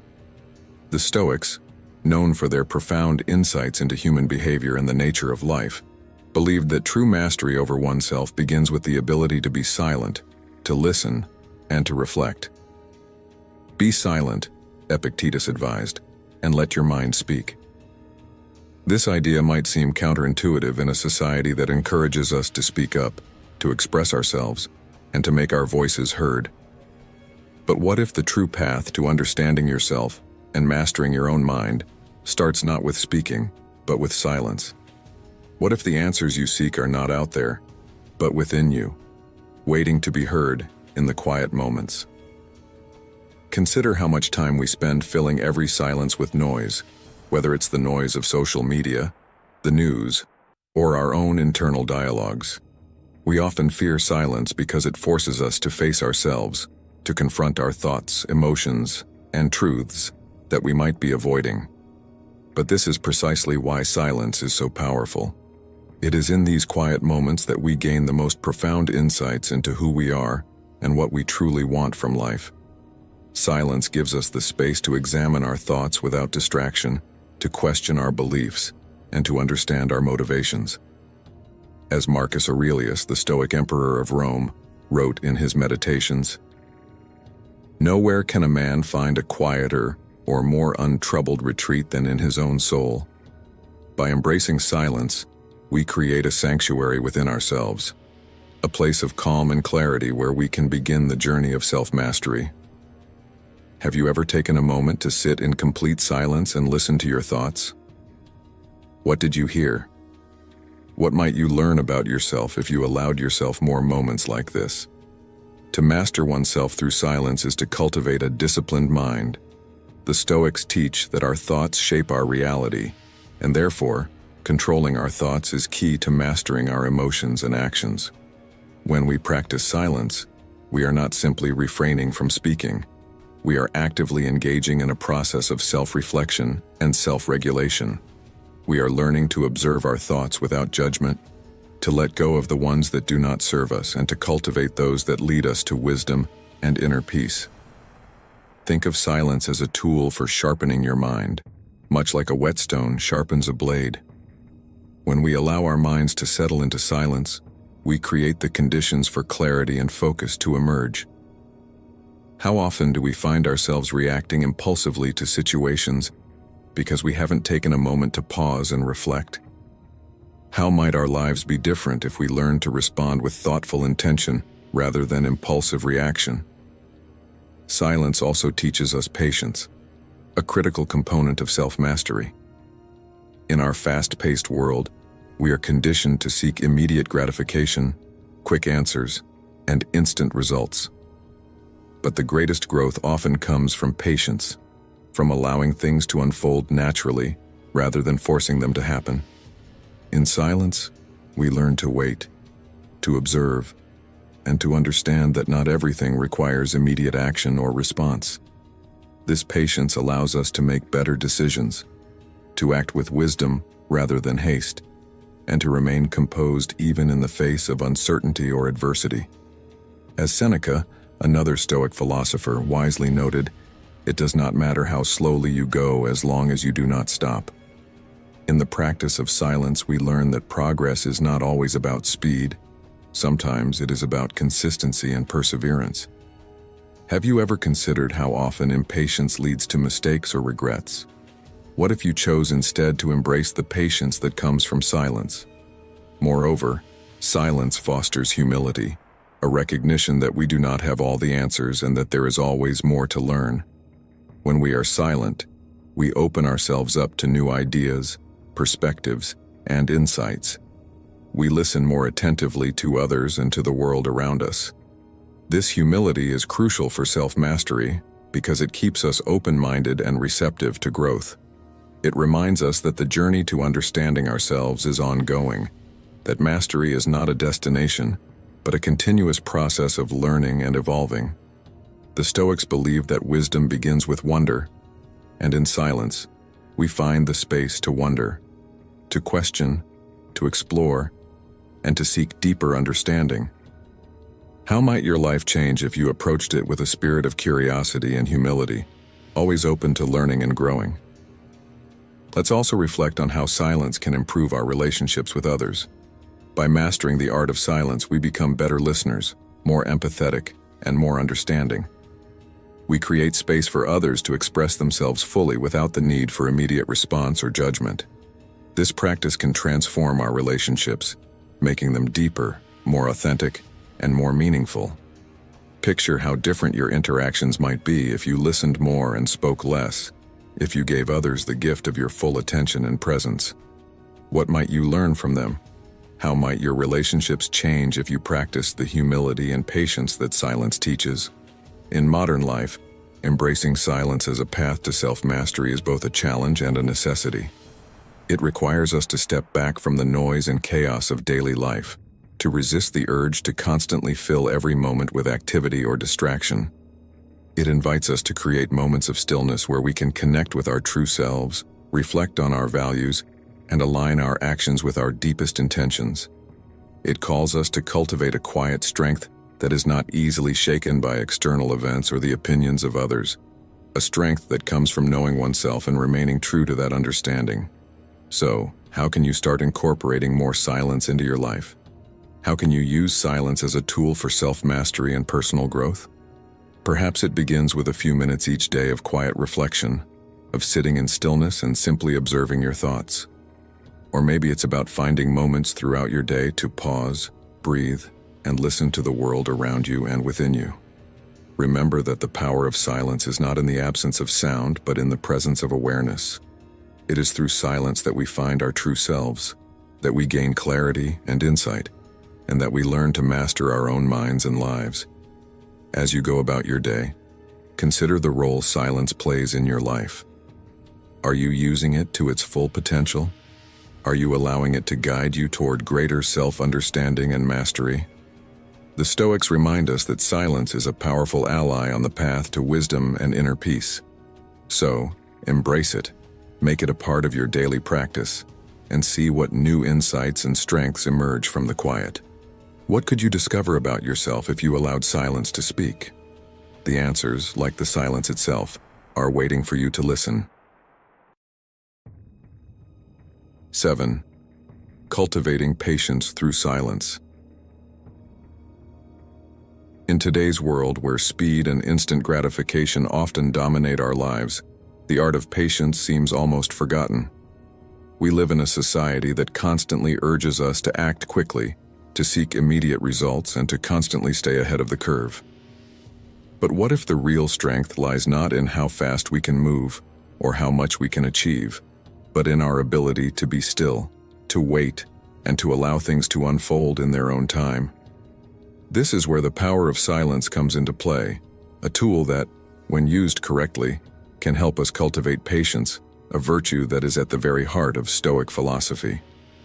As Epictetus, a renowned Stoic philosopher, once said, "No great thing is created suddenly, any more than a bunch of grapes or a fig. If you tell me that you desire a fig, I answer you that there must be time. Let it first blossom, then bear fruit, then ripen." This profound insight invites us to reflect on our own approach to life. Are we rushing through each moment, desperate for quick results? Or are we allowing ourselves the patience to let things blossom and mature in their natural course? The practice of cultivating patience through silence starts with a fundamental shift in mindset. It requires us to move away from the constant need for action and immediate answers, and instead, embrace the quiet, unhurried rhythm of life. In silence, we learn to wait without frustration, to accept without resistance, and to trust that, in time, everything will fall into place. This patience is not passive. It is an active choice to engage with the present moment fully, without rushing ahead or dwelling on what has yet to come. It is about recognizing that every moment of silence is an opportunity to cultivate inner strength and resilience. Think about the last time you were caught in traffic, waiting impatiently for the cars to move. Did your frustration help the situation, or did it only add to your stress? What if, instead, you used that time to breathe, to reflect, and to practice patience? What might you have gained from that experience if you chose silence over frustration? Marcus Aurelius, the Stoic emperor, beautifully captured this idea in his Meditations when he wrote, "If you are distressed by anything external, the pain is not due to the thing itself, but to your estimate of it, and this you have the power to revoke at any moment." This statement encourages us to look inward, to examine how much of our impatience and frustration is self-created, stemming from our refusal to accept things as they are. By embracing silence, we give ourselves the space to step back, to observe our thoughts and feelings without getting caught up in them, and to choose a more patient, peaceful response. This is especially relevant in our fast-paced modern lives, where the pressures of work, family, and social obligations often leave us feeling stretched thin. How often do we find ourselves reacting impulsively to situations because we haven't taken a moment to pause and reflect? How much more effective might we be if we learned to cultivate patience through silence, to respond thoughtfully rather than react hastily? In practical terms, cultivating patience through silence means making a conscious effort to incorporate moments of stillness into our daily routines. It might be as simple as starting each day with a few minutes of quiet meditation, or taking a walk without your phone, allowing yourself to be fully present in the moment. It could mean practicing deep listening in conversations, not rushing to speak or to offer advice, but simply being there, fully attentive and receptive. By doing so, we not only cultivate patience within ourselves, but we also create a space for others to feel heard and understood, fostering deeper, more meaningful connections. The great Stoic Seneca once said, "True happiness is to enjoy the present, without anxious dependence upon the future." In silence, we learn to enjoy the present moment, to find contentment in the now, rather than constantly striving for what lies ahead. What changes could you see in your own life if you made space for more silence, more patience? Moreover, silence as a practice of patience teaches us to trust the natural flow of life. In a world obsessed with control and certainty, the ability to let go and trust can feel like a radical act. Yet this is precisely what the Stoics encourage us to do, to focus on what we can control, our own thoughts and actions, and to let go of what we cannot. By embracing silence, we practice releasing our need for control, allowing life to unfold at its own pace, trusting that everything happens for a reason, even if that reason is not immediately clear to us. This mindset is not about complacency. It is about recognizing the limits of our influence and finding peace within those limits. How often do we stress over things that are beyond our control? How might our experience of life change if we approached it with more trust and patience? In today's fast-moving world, cultivating patience through silence can also enhance our resilience. When we are silent, we have the chance to reconnect with our inner selves, to build a strong foundation that is not easily shaken by the ups and downs of life. We learn to be comfortable in the stillness, to draw strength from within, rather than relying on external circumstances for our sense of stability. This inner strength, forged in the quiet moments of reflection, becomes our anchor in the face of life's storms. As we navigate our daily lives, from dealing with work pressures to managing personal relationships, how much more grounded and composed might we be if we drew upon this inner reservoir of patience and calm? The Stoics remind us that the key to a resilient life is not in avoiding challenges, but in facing them with a composed and patient spirit. Could this practice of silence help you build more resilience in your life? Finally, patience cultivated through silence brings a deeper sense of peace and fulfillment. When we are no longer racing against time or constantly battling our circumstances, we find a deeper contentment in simply being. We begin to appreciate the small moments, the subtle beauty of everyday life, the richness of simply being present. This shift from a state of constant striving to one of peaceful presence is one of the most profound gifts that silence offers. It's about finding joy not in the loudness of achievement, but in the quiet moments of everyday existence. It's about realizing that life is not a race to be won, but a journey to be savored, each moment bringing its own unique lesson and opportunity for growth. How might your experience of life change if you approached it with this mindset of patient, silent presence? Cultivating patience through silence is not just a philosophical concept. It's a practical approach to living a more balanced, fulfilling life. It invites us to slow down, to listen more deeply to ourselves and others, and to trust the natural flow of life. It challenges us to let go of the need for immediate results and to embrace the process of growth and learning. So, how will you begin to incorporate more silence and patience into your life? What practices might you adopt to create more moments of stillness and reflection? As you ponder these questions, keep in mind the wisdom of the Stoics, who remind us that in silence, we find the strength to be patient, the clarity to see what truly matters, and the peace to let everything come to us naturally. What might you discover about yourself if you embrace the power of silence today? The journey, like all great things, begins with a single, patient step. If you've made it this far, you're embracing the power of silence and inner strength. Drop a comment saying, "I am embracing silence," to show your commitment to this path of growth and wisdom. Stay tuned, because this journey to self-mastery has only just begun. 8. The role of silence in strengthening relationships. Have you ever considered the role that silence plays in your relationships? In a world where words often dominate and conversations can feel like competitions to be heard, silence might seem like an unlikely tool for building stronger connections. Yet in the wisdom of Stoicism, silence is more than just the absence of speech. It is a powerful way to deepen our understanding of ourselves and others, a way to build trust, and a means to create space for genuine connection. Marcus Aurelius, the Stoic philosopher and Roman emperor, reminds us in his Meditations. It is in keeping silent and letting others speak that we grow in wisdom. This insight challenges us to rethink our approach to communication and consider how moments of quiet can be more impactful than the loudest words. How often do we truly listen, not just to respond, but to understand?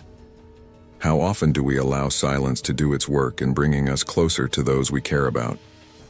Take, for example, the story of James, a successful businessman who was always on the move, his mind constantly buzzing with ideas and strategies. He was known for his quick thinking and sharp tongue, always ready to provide solutions, always eager to speak his mind. But this approach often left little room for others, including his family, to express themselves. One day, after a heated argument with his teenage son, James realized that his constant talking and lack of listening were creating distance rather than closeness. He decided to try a different approach. The next time his son wanted to talk, James chose to remain silent. He listened intently without interrupting, without rushing to offer advice or solutions. To his surprise, his son opened up in a way he never had before, sharing his thoughts, fears, and dreams. In that moment of silence, a new bond was formed, one built on understanding and mutual respect. This experience taught James a powerful lesson, that sometimes the best way to connect with others is to simply be present and listen. What might happen in your own relationships if you allowed more space for silence? What could you learn about your loved ones if you listened more and spoke less? The role of silence in strengthening relationships is not just about refraining from speaking, but about being fully present with another person. It is about creating a safe space where others feel heard and valued. In silence, we give others the opportunity to express themselves fully, without fear of judgment or interruption. This kind of listening is an act of love and respect. It shows that we are willing to put aside our own thoughts and concerns to truly understand another person's perspective. Seneca, another Stoic philosopher, once said, "We have 2 ears and 1 mouth, so that we can listen twice as much as we speak." This wisdom is particularly relevant in our personal relationships, where the quality of our listening often determines the depth of our connection.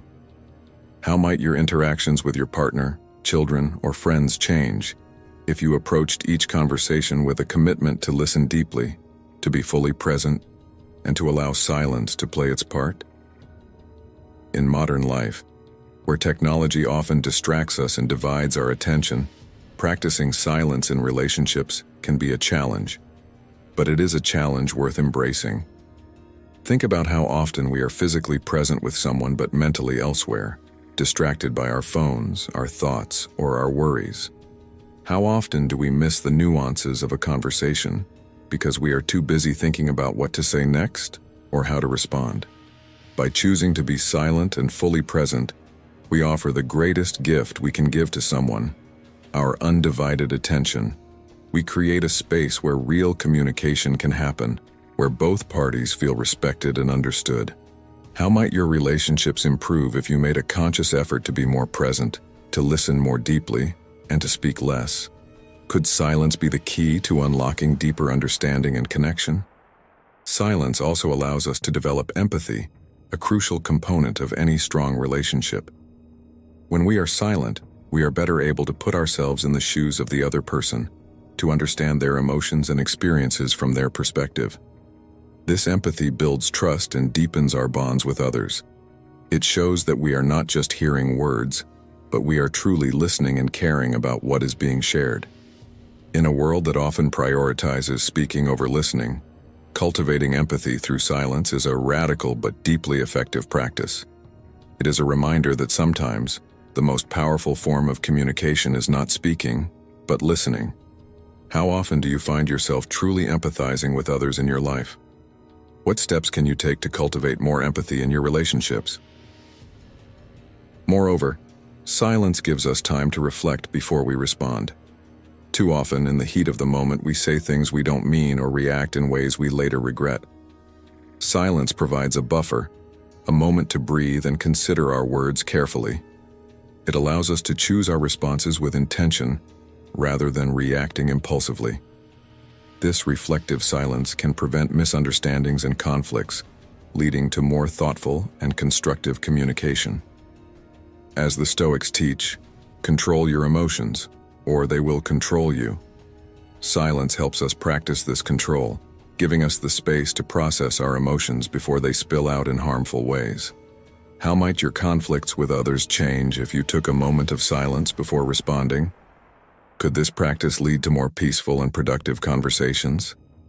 In professional settings, too, silence can be a powerful tool for building stronger, more collaborative relationships. In meetings or negotiations, the ability to listen more and speak less can lead to better outcomes.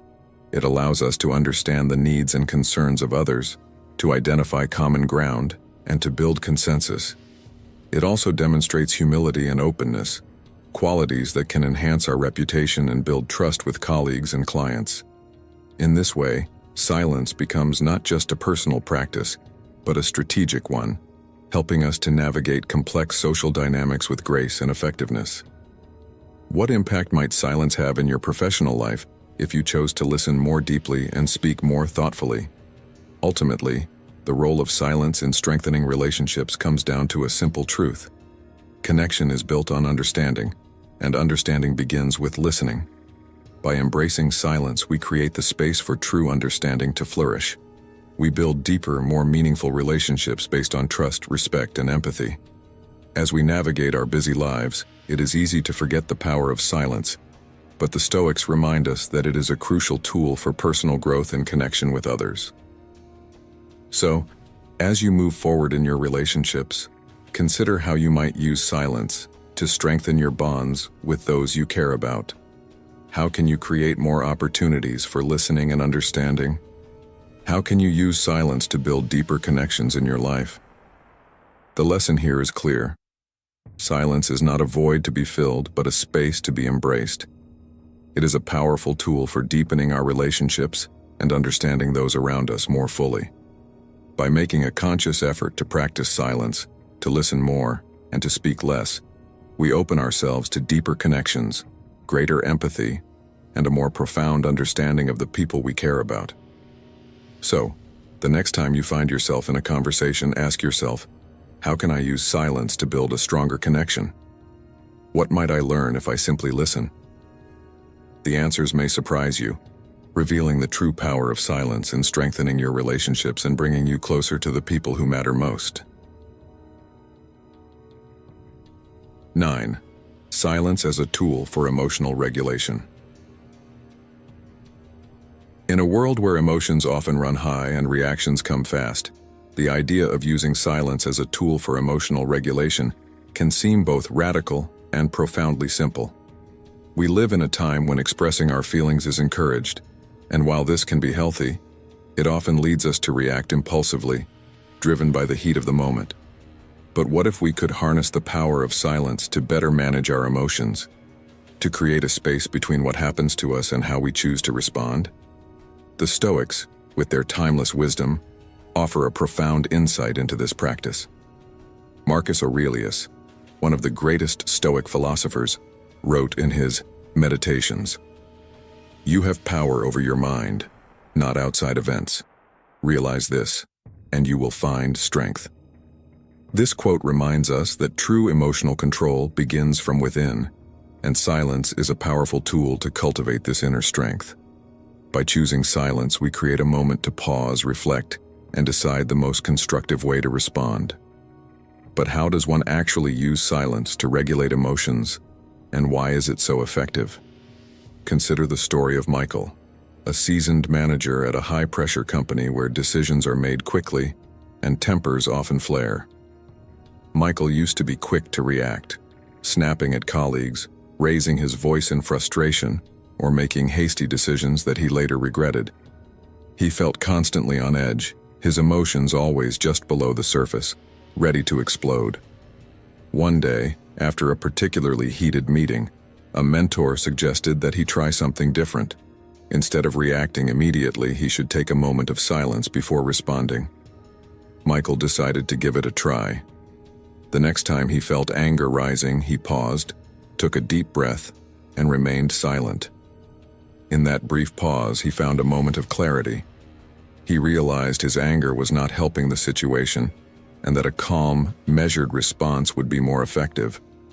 Over time, Michael found that this practice of silence not only helped him manage his emotions better, but also improved his relationships with his colleagues. His team noticed the change and began to follow his lead, creating a more positive and productive work environment. This story illustrates how silence can be a powerful tool for emotional regulation, helping us navigate our emotions with greater awareness and intention. What might change in your own life if you choose silence over a quick reaction? How might your relationships and your own sense of inner peace improve? Silence as a tool for emotional regulation is about creating a space for reflection before action.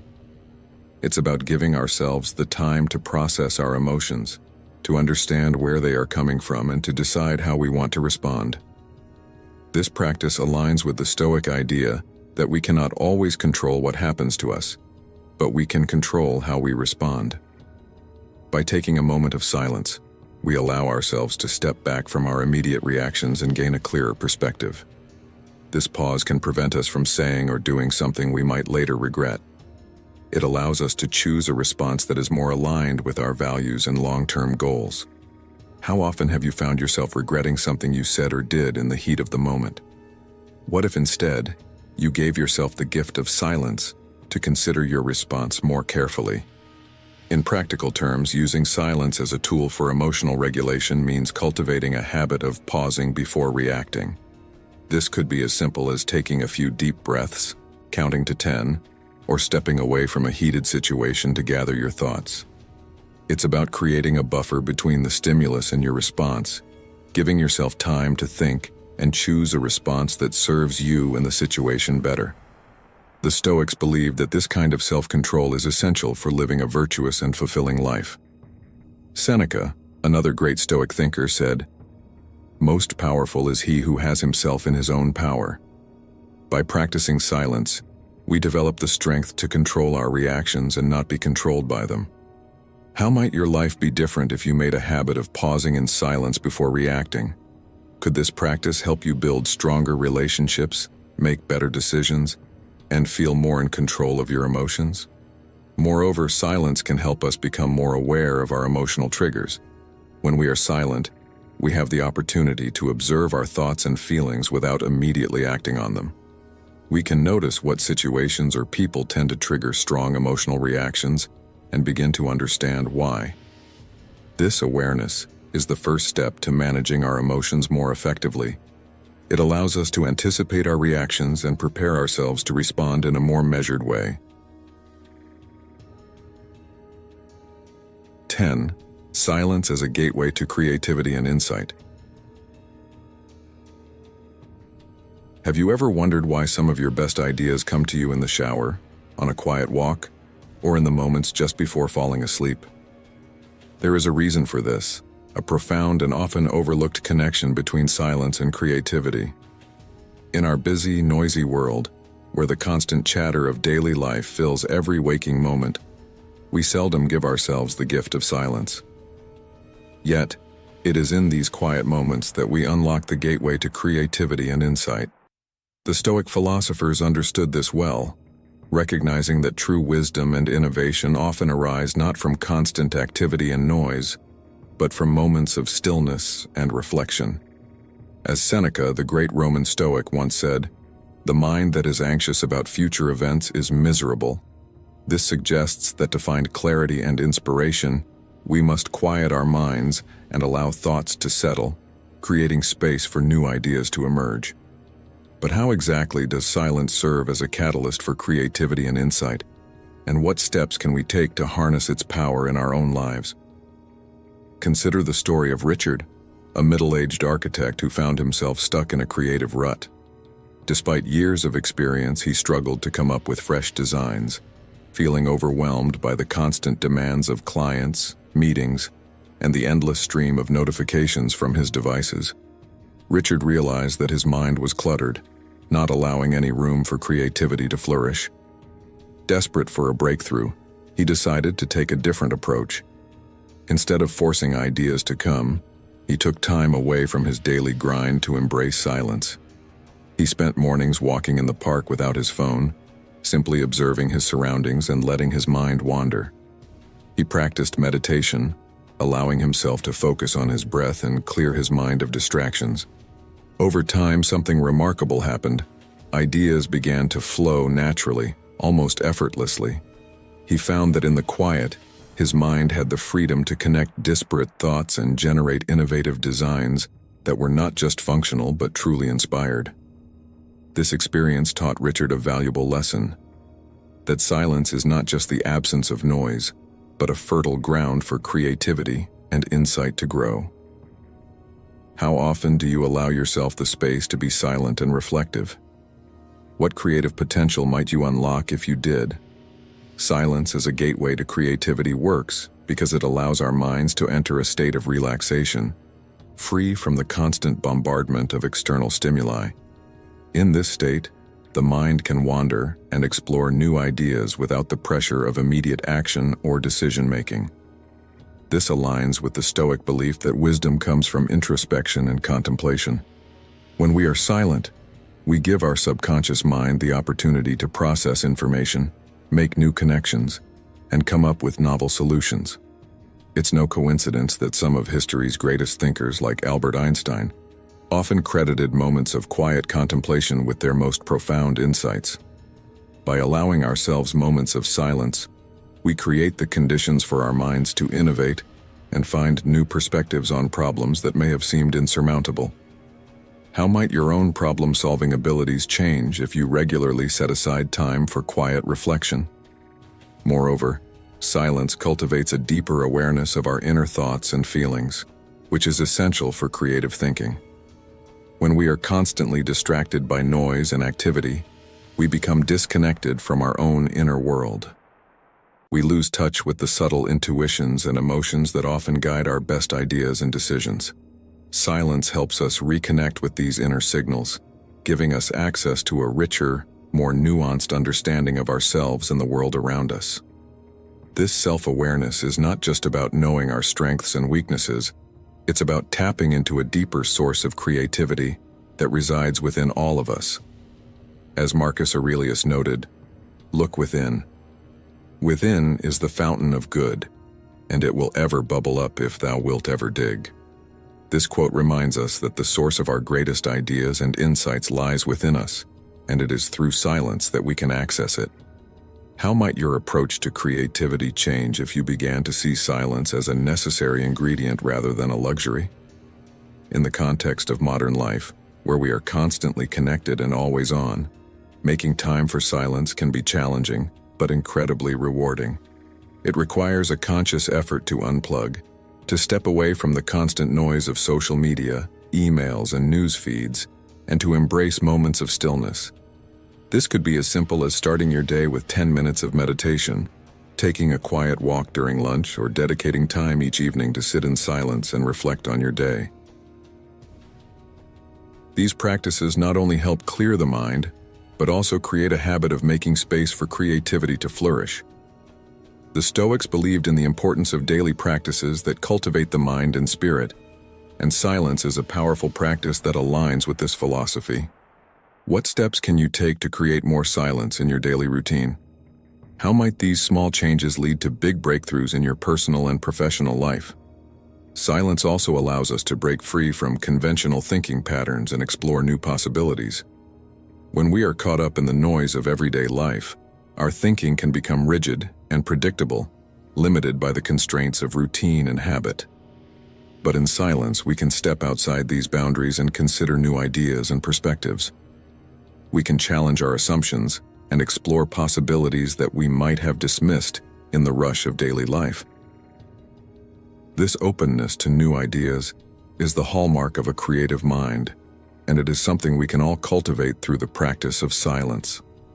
As the Stoics teach us, the obstacle is the way, and often the biggest obstacle to creativity is the constant noise that fills our minds. By embracing silence, we remove this obstacle and open ourselves to a world of new possibilities. What new ideas or insights might you discover if you allowed yourself the freedom to think outside the box? Finally, silence as a gateway to creativity and insight reminds us of the importance of being present. In our fast-paced world, we are often so focused on what's next that we forget to appreciate the present moment. But it is in the present moment that creativity lives. When we are fully present, we are more attuned to the world around us, more open to inspiration, and more capable of seeing the beauty and potential in the everyday. This presence is not about doing nothing. It's about being fully engaged with the moment, with all its sights, sounds, and sensations. It's about listening deeply, not just to others, but to ourselves. How often do you find yourself rushing through your day, missing the opportunities for creativity that are right in front of you? What might change if you made a conscious effort to slow down and be more present? Silence is not merely an absence of sound, but a powerful tool for unlocking creativity and insight. It gives us the space to think deeply, to explore new ideas, and to connect with our inner selves. It allows us to step back from the noise of everyday life and find the clarity and inspiration that lie within.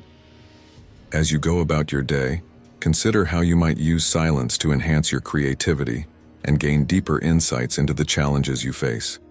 How can you create more space for silence in your life? What might you discover about yourself and your potential if you did? Remember, the answers you seek are often found not in the noise, but in the quiet moments when you allow your mind to wander, to explore, and to dream. So, embrace silence as a gateway to creativity and insight, and see where it takes you. As we conclude our exploration of the power of silence, let everything come to you naturally. It's clear that silence offers more than just a break from noise. It is a gateway to personal growth, inner peace, and true understanding. By incorporating moments of silence into your daily life, you can practice the Stoic teachings of introspection, self-mastery, and patience, allowing yourself to connect more deeply with your inner self and the world around you. I encourage you to try this practice. Take a few moments each day to embrace the quiet and see how it transforms your thoughts, emotions, and interactions.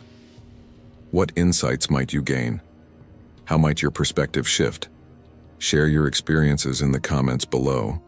I would love to hear how silence is shaping your journey. If you enjoyed this content, please give it a thumbs up, share it with others who might benefit, and subscribe to Stoic in Your Life for more videos on living with wisdom and clarity. Remember, together we can find strength and serenity through the power of silence. Thank you for joining me today, and I'll see you in the next video.